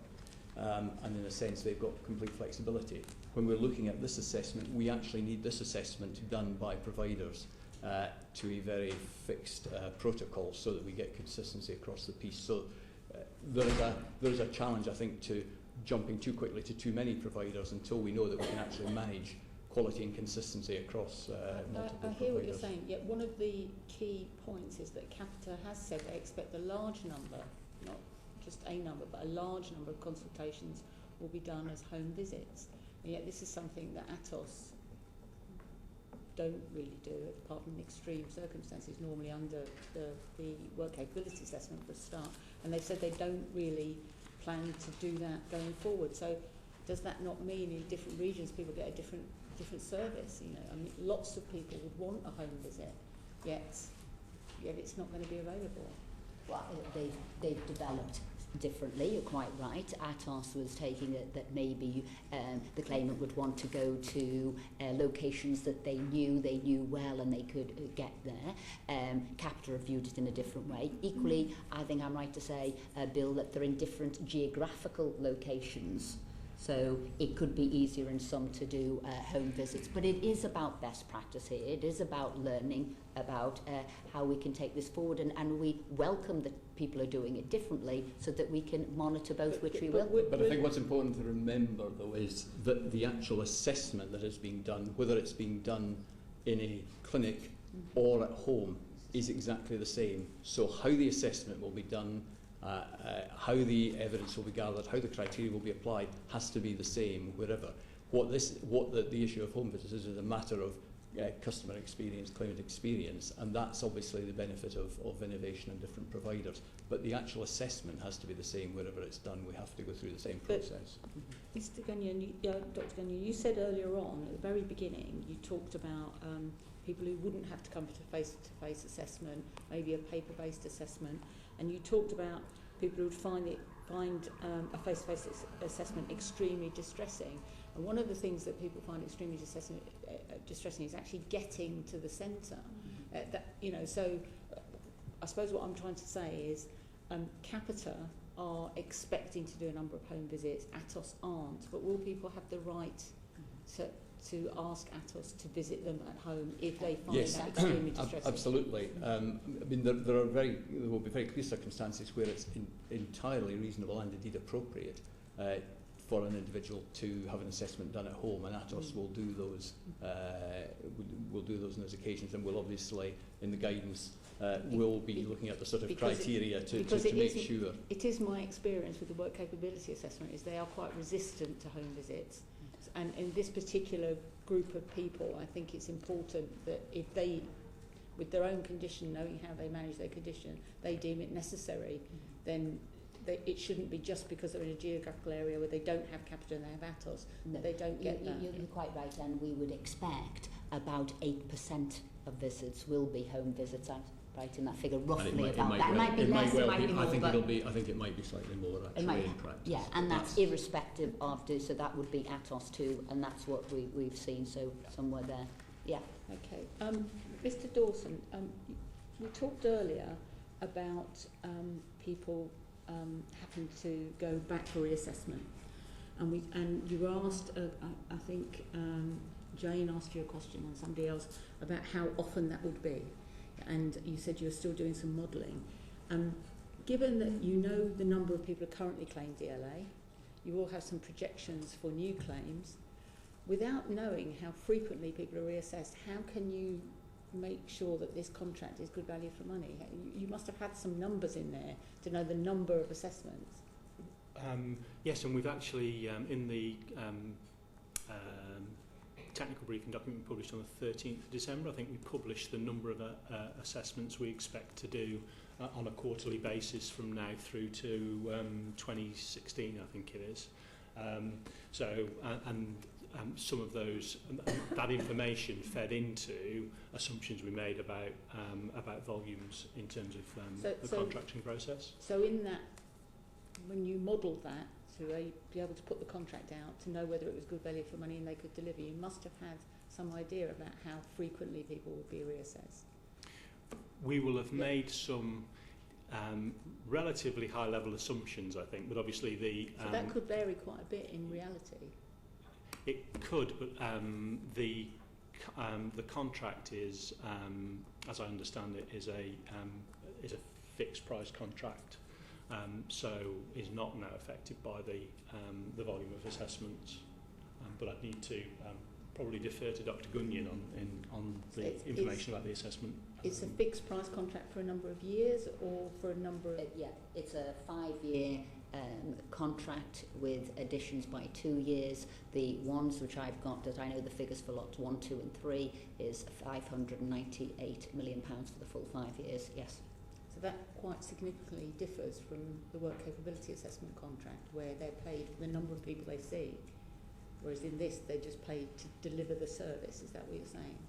They have, well, it's quite a complex contract that they've entered into, and within that there are various levels, but that is the costing over the 5 years, and yes, they would have modelled what they've done, and they would have worked out how they would have come to that conclusion. As I said, 19 bids came in from 6 different organisations, and we looked at quality, we looked at deliverability, and we looked at costing, and that's how it was fixed. And beyond that, I don't run the commercial project, but I know that is what they're doing.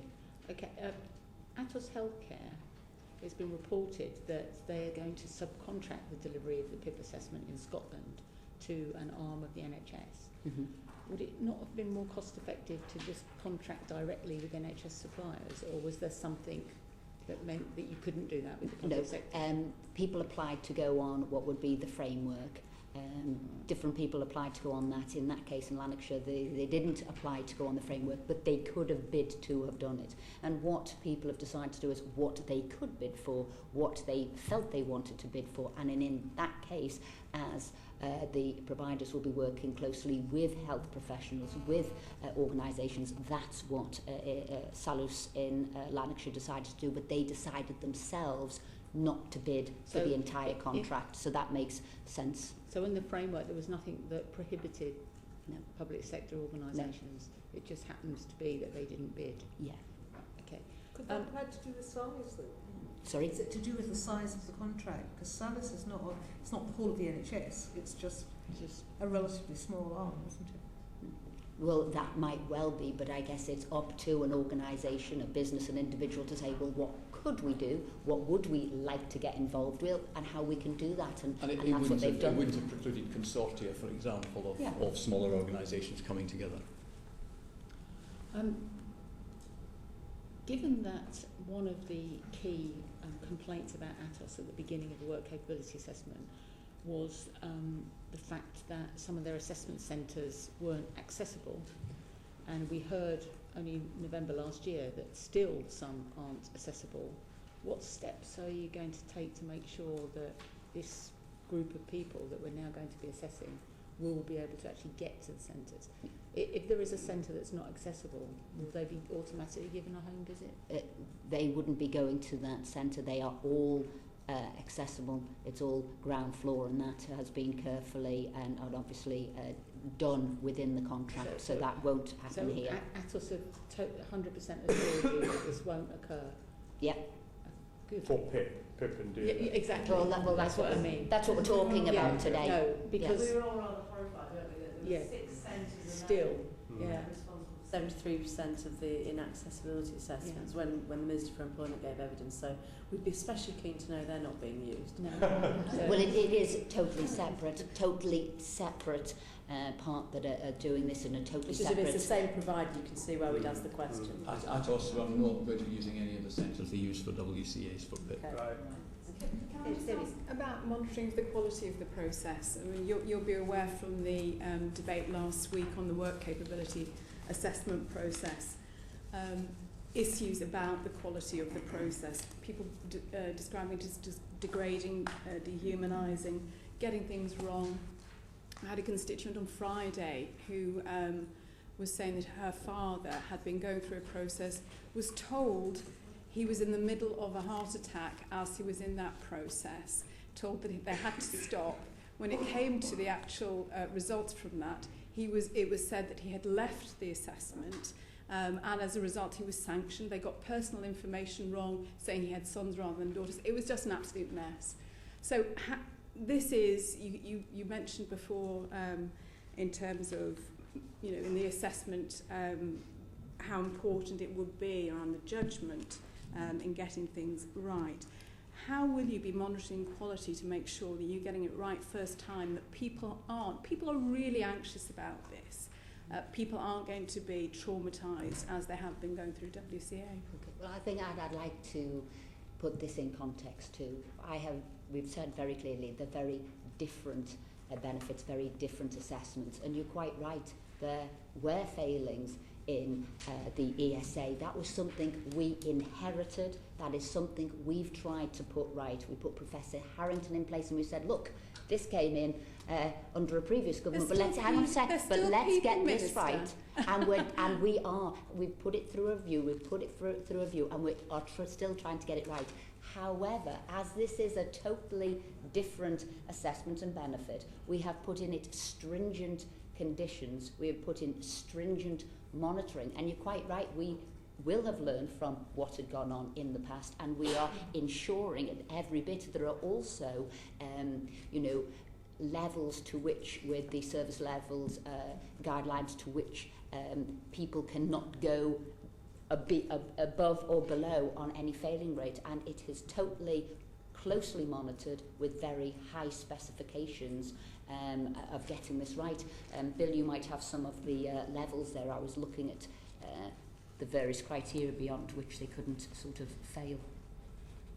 I think one of the important things here is that having designed a new assessment, the competencies and the training of the health professionals who are going to be doing it is absolutely critical, and we are working very closely with the providers as they develop their training programs, which we will agree how they will assess competencies, and actually we've got a more robust process before anybody is going to actually be allowed to undertake assessments, because they will actually not only have to go through the training, they'll have to demonstrate their competency before they start to do actual supervised assessments. They will then have a period of supervised assessments before they are able to undertake unsupervised assessments, but for a further period all their assessments will be audited, and then there will be ongoing random audit, and we will be looking very closely.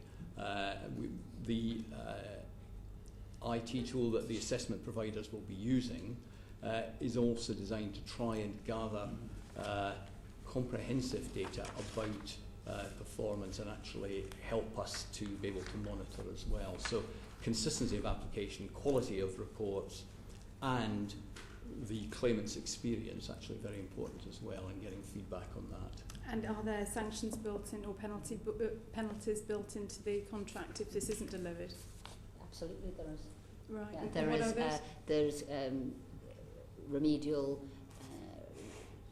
contracts or stipulations throughout, and obviously the ultimate sanction would be them losing the contract altogether. So yes, there are. And on what level of dissatisfaction?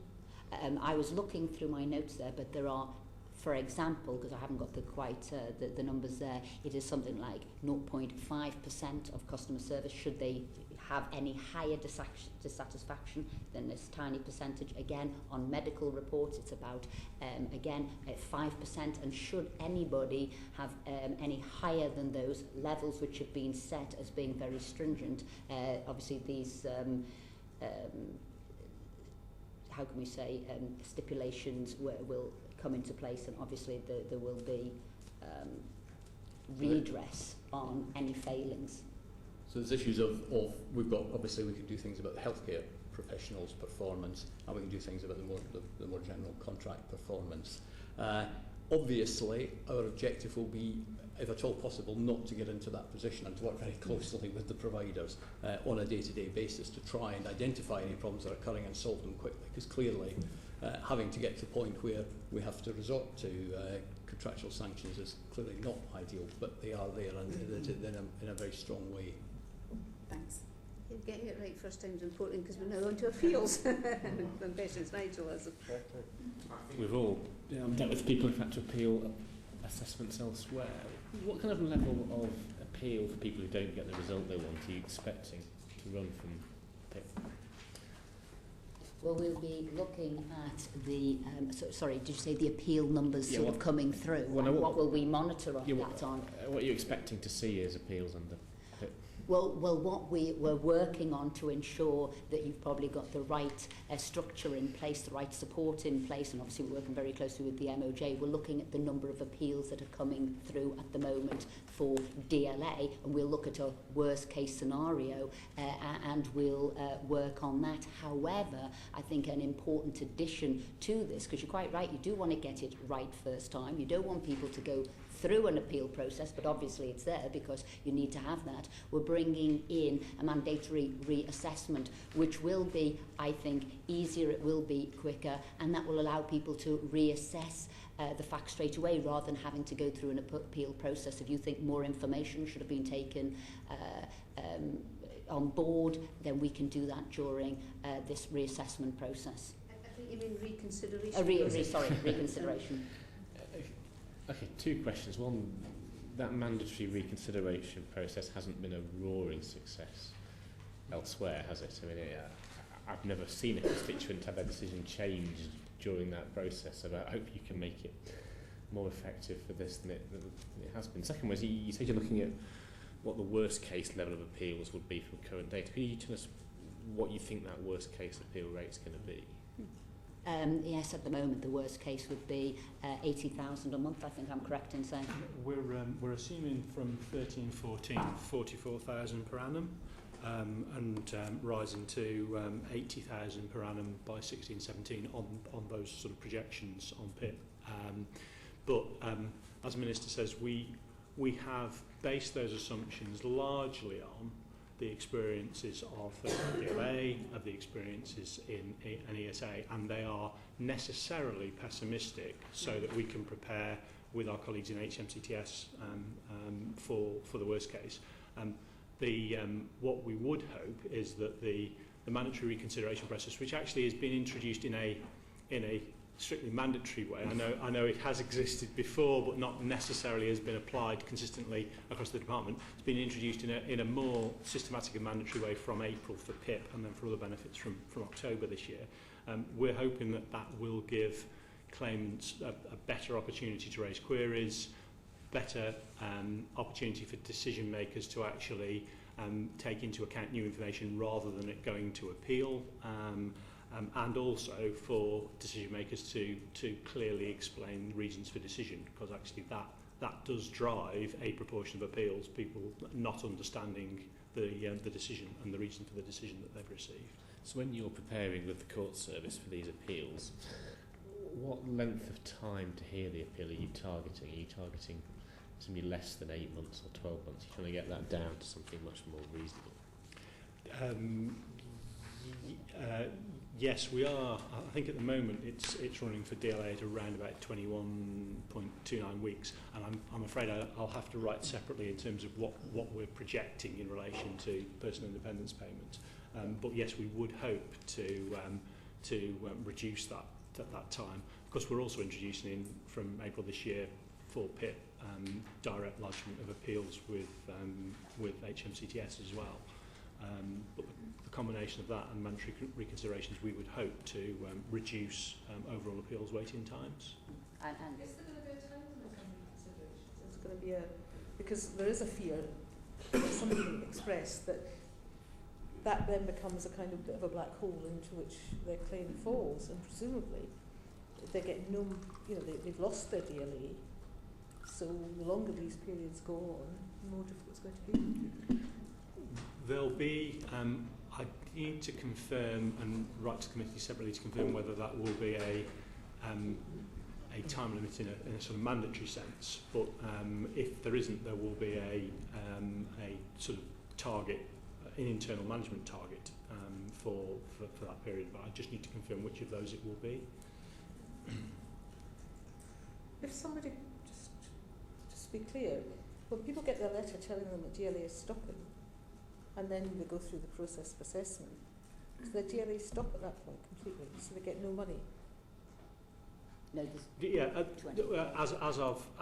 as is now, when someone receives the notification that their DLA is ceasing, actually we announced in December when we with the announcement that people would get a 1 month run on of their DLA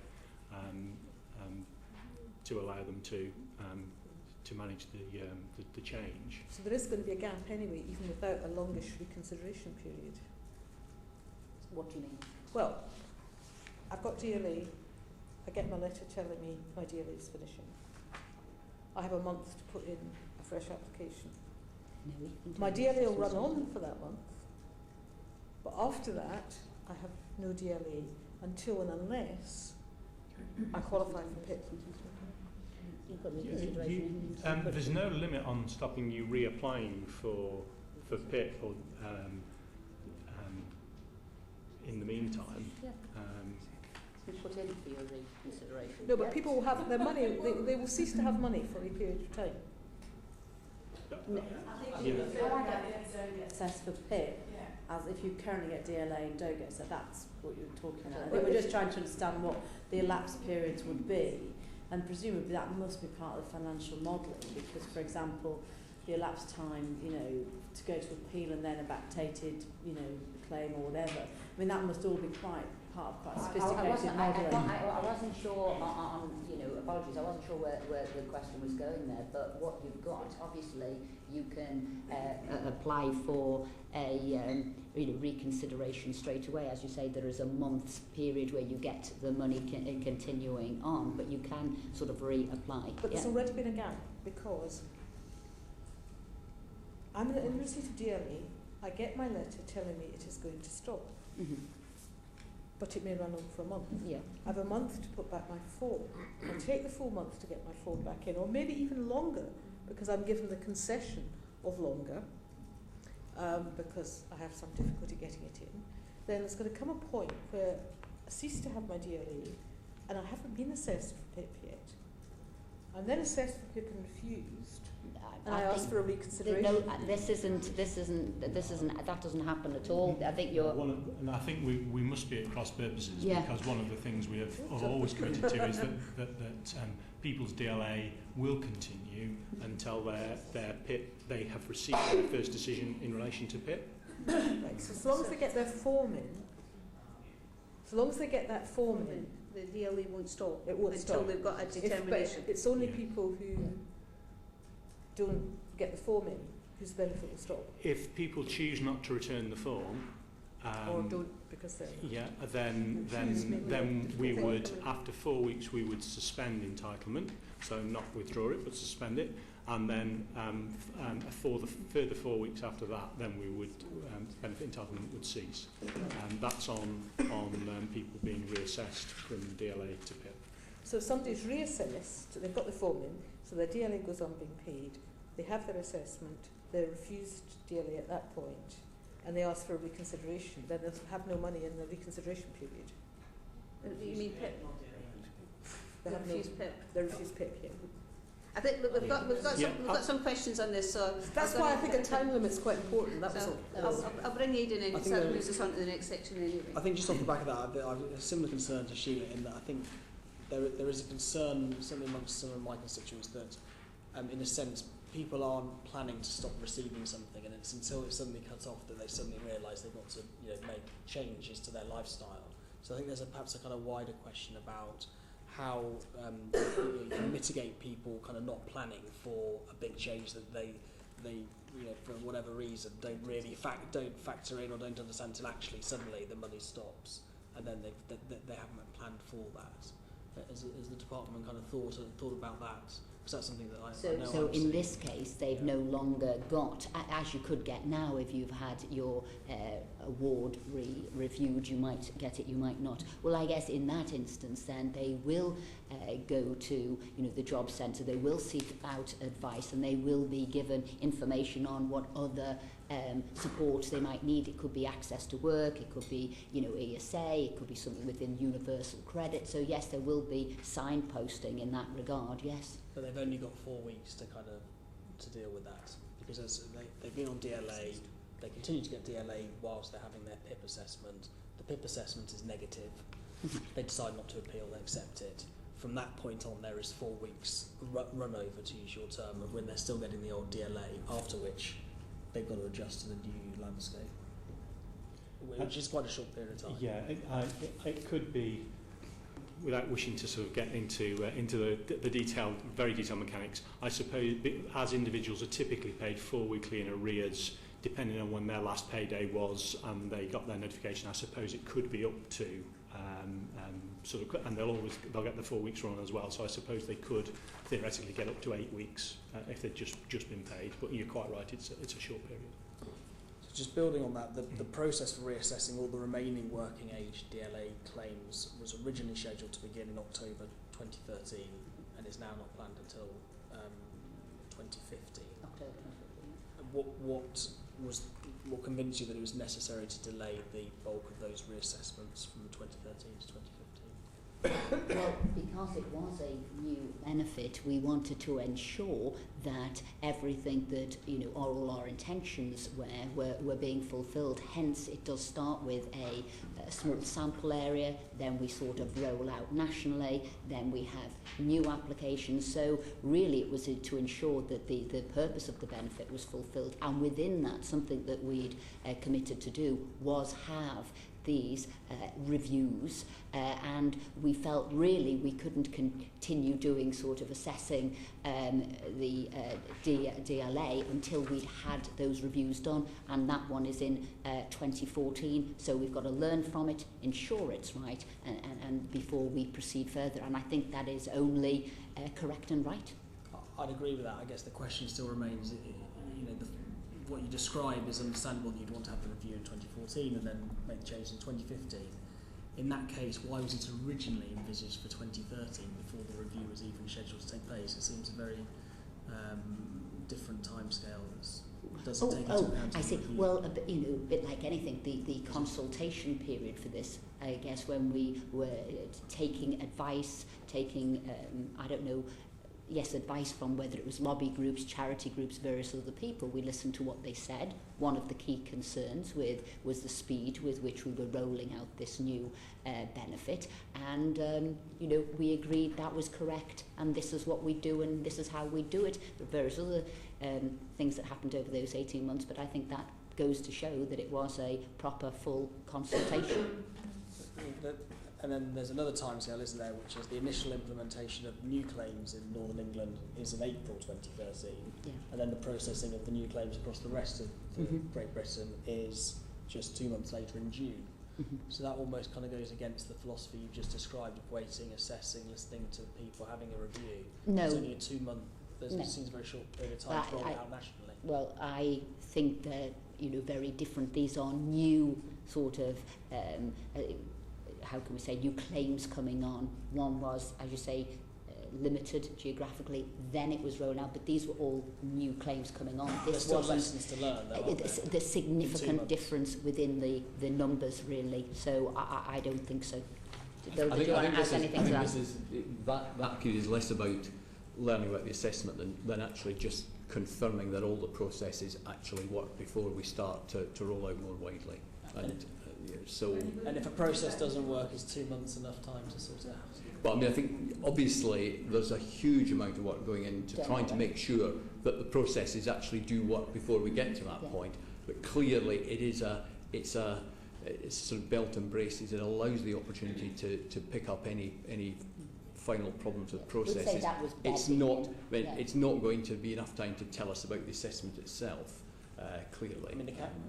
The counter argument is if you could have a big bang approach and just roll it out nationally straight away.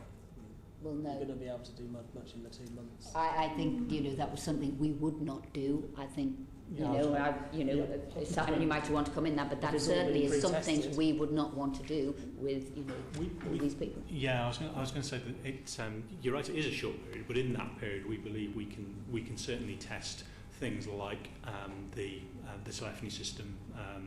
The way in which the telephony system and the telephony process links to the actual benefits processing activity, and we can also we'll clearly also have a clear picture of the way in which the IT is working. So and 5,000 claims a month is sufficient to be able to ensure that that's working in live running. Without it, and actually being clear that we will then be able to ramp that up in June to the national rollout. Debbie, sorry, Debbie, I think Debbie was specific back of that, point. and I'll come to June yet. There's a broader question around independent evaluation of the scheme as a whole, particularly related to the first section of questions that you had. What independent evaluation will you be doing on the broader effects of the introduction of PIP around, for example, additional people on disabilities and poverty, effects in terms of their physical and mental health, their social health in terms, for example, around isolation, usage of health of the NHS and social care services, and also the costs associated with that. Is that something that you will be doing, and is that already being planned? Because now is the time for this type of work to be planned. Yes, we are looking at, all those things, of course we are, and that was part of the reason that we're doing the review in 2014 to take all of these factors into consideration. And that's when I said at the start of the meeting, we've got very much a blank piece of paper at the moment for how we're going to do that review in 2014, and we'd like to work closely with the select committee to see what would be our priorities in those. To be fair, it might be worth saying we did push the witnesses earlier on those areas. Yeah. I think we did some probing on that. Okay. Can I just add a plea then, as a former academic researcher in the health, that this is the time for it to actually be done, not, you want to be doing it as you're planning the system rather than actually when it's being introduced. Yeah, and that's why we'd said at the beginning we're working very closely with the Department of Health, we're working closely with local communities, the Local Government Association, all of those things are being done, and with that we've, as I said, we've got the review in 2014. Just a quick one actually. I think Mr. Dawson, you kind of answered earlier, which was about the time people getting extra time if they needed it to send their form back. Concerns particularly raised by the National Autistic Society about that. Mm-hmm. And I think you might want to just reiterate, you said that people would be able to ask for more time, particularly if it was obvious they needed to consult and get support from carers. Yeah, absolutely, and we've actually built into the process that we're anticipating that sort of people can routinely and it's far more straightforward for them to actually get that extra time that they need. And that will be built into the process and also into the guidance for our decision makers as well. It's a kind of linked question. I mean, I suppose you've obviously engaged, I imagine, with that society amongst other advocates, but there's a number of points made in relation to autism, and particularly some thoughtful points made in debate last week, the work capability assessment debate, about the nature of some people with autism seeking to, if you like, overestimate their own ability to do certain things, which could prejudice them in certain assessments. Is that something you've taken into account? Have you looked at that evidence that's been submitted? Yeah, and I think it is for that reason that you can go to the assessment with somebody. So we have taken that into consideration, and I met with some of those groups only the other week as they raised their concerns, and fair point, and we have built that into the assessment. Bill, you're nodding there. Did you want to add anything No, else? I think it is actually an incredibly important group, and I think at all stages of the process, and not just at the outset, but all the way through, making sure that we actually recognise the particular needs during the assessment itself, and indeed in communicating the results subsequently of the assessment. Yeah, we're into the home straight. I've got a few questions. Stephen wants things with. I just actually have a specific question around deafness, which makes me a little concerned that DWP may not quite understand the different strata of deafness, in the sense that under Activity 7, an individual, if they need communication support to express or understand basic verbal information, that scores them 8 points. And then the case study 9, in the original consultations, features a deaf young person who uses sign language as his main form of communication. He is considered unable to understand basic information and hence scored 8 points. I think that's great. What I would just flag up is that there are a very large number of people who are often defined as deafened. So it's not someone like myself who's hard of hearing, but someone who is profoundly deaf but doesn't use sign language. Many tens of thousands of people in that situation, either middle-aged deafened, where they lost all their hearing overnight, or profoundly deaf young people who do not come from a sign language background and use oralism. As I'm sure you're aware, that means that their ability to communicate is very poor. And my anxiety is that because they don't use sign language, it may be assumed that they don't get the 8 points because their communication ability is good. It's not. It's actually shockingly poor in that situation. So I would like some sort of reassurance that within the either guidelines or regs that the DWP understands when it comes to PIP that people who are deaf, but not sign language users are also recognised to have profound communication challenges. I think that's something that we will make sure is absolutely captured in the guidance and how it's to be and how that activity is to be applied. Good, and I'd happily advise if you wish as well. Can I put, Minister, you said about if there's people who lost their help that they get presently through DLA because they don't qualify for the same level at PIP, that access to work might come into play. Have you done any assessment about how much the access to work budget would have to increase if that was the case? And would access to work pick up all the shortfall? You know, I've had someone who lives in a rural area, depends on his mobility car to get to work. Taxis would be £30 a day. Would access to work make up that shortfall if he loses someone with MS, so might only score 10 points instead of the 12 points? Will access to work be able to pick up for that? And how timidly would access to work be able to do that assessment and pay out the money? Because if it's going to be 3-4 months, and sometimes it's up 6 months for access to work at the moment, that person's lost their job. Yeah, we've done a lot of work on this, on who the people would be, how they would be affected, and have you got that report in front of you on who would be and how it would affect them?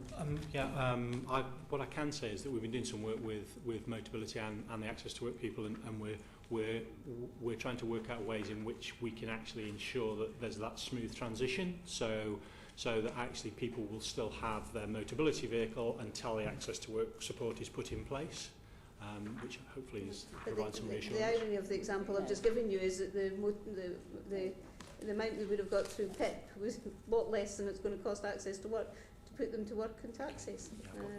You know, and that's we had what I was looking to there was actually the work that we'd done on DLA and work, the exploratory research and evidence review on who would be in work, who would have needed the support, and whether DLA appears to have been of any help or support for those people. This is the report I was looking at, and actually those findings showed it had not. Equally, we've also been doing work with access to work to find out if they could pick up, and yes, they can, and we are extending access to work to help more people. So that was the...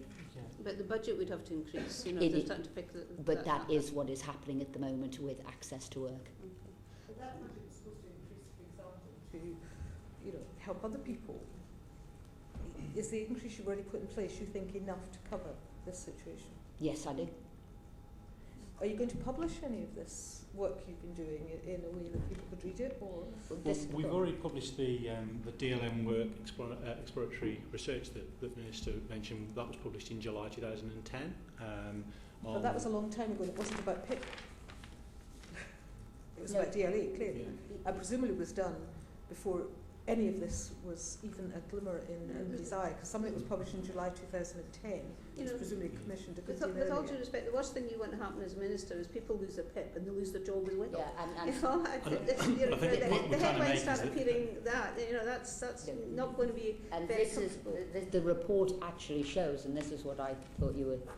Yeah, I think the point I think trying to make is that actually the evidence suggests that very few people in receipt of DLA are actually in employment, and in fact there is some research that suggests that DLA in itself is a disincentive for people to seek employment. So it was from those that we were looking at it, how to support people, and if those people, if it did impact on people who were in work, how we could support them. And yes, I'm confident that that would come through access to work, because that's where I would be directing them. And as we're opening that up as an award and expanding it, I feel confident that that would be the way forward. Can and the also, support. sorry, another thing that's confusing that seems to have changed is the position of people turning 16. Now, I'm pretty sure that we as a committee got the assurance from your predecessor that the 16-year-olds would not be part of the first migration onto the new PIP. In fact, they would be the last cohort that would be, I keep saying migrated, whose DLA will stop and they will be put onto PIP. But the understanding from the sheet that the DWP's put out about the implementation dates, it appears that people turning 16 will be classed as a new claimant, therefore they will have to apply for PIP from October 2013. That puts them at the sharp end of the implementation of PIP. You know, and they will be disproportionately the largest group that will be coming onto PIP, because obviously it's an age cohort rather than a geographic area. So why is that changed? And there's a lot of again, charities deal with children, because after all at 16 they're still children, especially as the education leaving age is to go up to 18, that the children are going to face this cliff edge and are going to be the guinea pigs for the introduction of PIP. Why did all that change? Well, I don't believe they're going to be the guinea pigs for PIP, because on the numbers it will be 8 out of every 100 will be the new 16-year-olds applying. They were making this transition as smooth as possible, with as much notice as possible, and giving all the support that was there. And we felt at that age, it is the age where you're thinking of, you know, adulthood. It is about support, and we believe that was the correct way forward. But it certainly was not about anybody being a guinea pig. It was about a smooth transition and support going to these people. But these children will still be in education. In fact, you know, the sizable part of this cohort actually have an education leaving age of 19, not 18. So they're in the middle of their secondary education, and their whole basis of the benefits, that probably is the thing that is most valuable to the family and helping to support them, will potentially change or in fact disappear, because they will be moving from the DLA they got the child DLA to PIP. Well, for that journey into adulthood, for many children, they will think that does start at 16 as they prepare for adulthood. Many things would happen at 16. We felt that was the age that we could support them the best, and as I said, we're looking for a smooth transition for them. No? Okay, I don't know if anyone would you consider asking your providers to carry out their assessment in and with the schools that these young people attend? Because these are the people who know these young people the best. Would you consider asking to do that? Is that in the guidance? We could ask that. Obviously, you know, these children would bring the parents, they could bring a carer, they could bring whoever. As we know, it could be home visits, it could be at a location they know. So I feel that could be a fair request. It may be that schools would be a source of useful evidence, and perhaps that's something we need to think about in the guidance as one of the potential sources of evidence about the impact of disabilities. Because the SENCO officer in each of the schools, that's a very good idea of my colleague, the SENCO officer in each of the schools will actually have detail in a lot of the youngsters with disabilities heading up that age. And that would be a classic example, if we don't take advantage of that, of right hand of government not listening to left hand of government, because they would have copious files. So I think that's a very good suggestion to take on board. Okay. Well, that said, I will take that back. Okay, well, can I thank on behalf of the committee you coming along Sorry, this afternoon? Can I just ask about older people? It would appear that people who turn 65 when this all starts will be reassessed. Is that correct? Even though the reassessment won't start until 2017. Yeah, people who turn 65 on and are in receipt of DLA after the 8th of April this year will be still in the reassessment pool, so will be selected for reassessment at some point between then and when mandatory assessment starts in October 15 and October 17. But we were originally told that that age group wouldn't be affected. I think we've always made clear that people over the age of 65 who are in receipt of DLA from the 8th of April, they won't be that PIP won't be applied to them. It's those in the reassessment pool, I think, but to whom this applies. But if you're 65 in May this year, or when this starts, you can be reassessed. And If you're in receipt of DLA? Yeah, and you're in receipt of DLA now. If we hadn't had this change, you would go on getting your DLA into retirement. You're now saying that that group will be reassessed, which is, I think, different from what people had understood to be the situation. That doesn't sound right. Shall we take? Can we I take think that we one take away? that one away. I think you've got the numbers wrong that way. Because I think that's actually quite important. Yeah, I think important. That means that somebody who's 60 today who's already in receipt of DLA. Yeah. Does that mean that they will?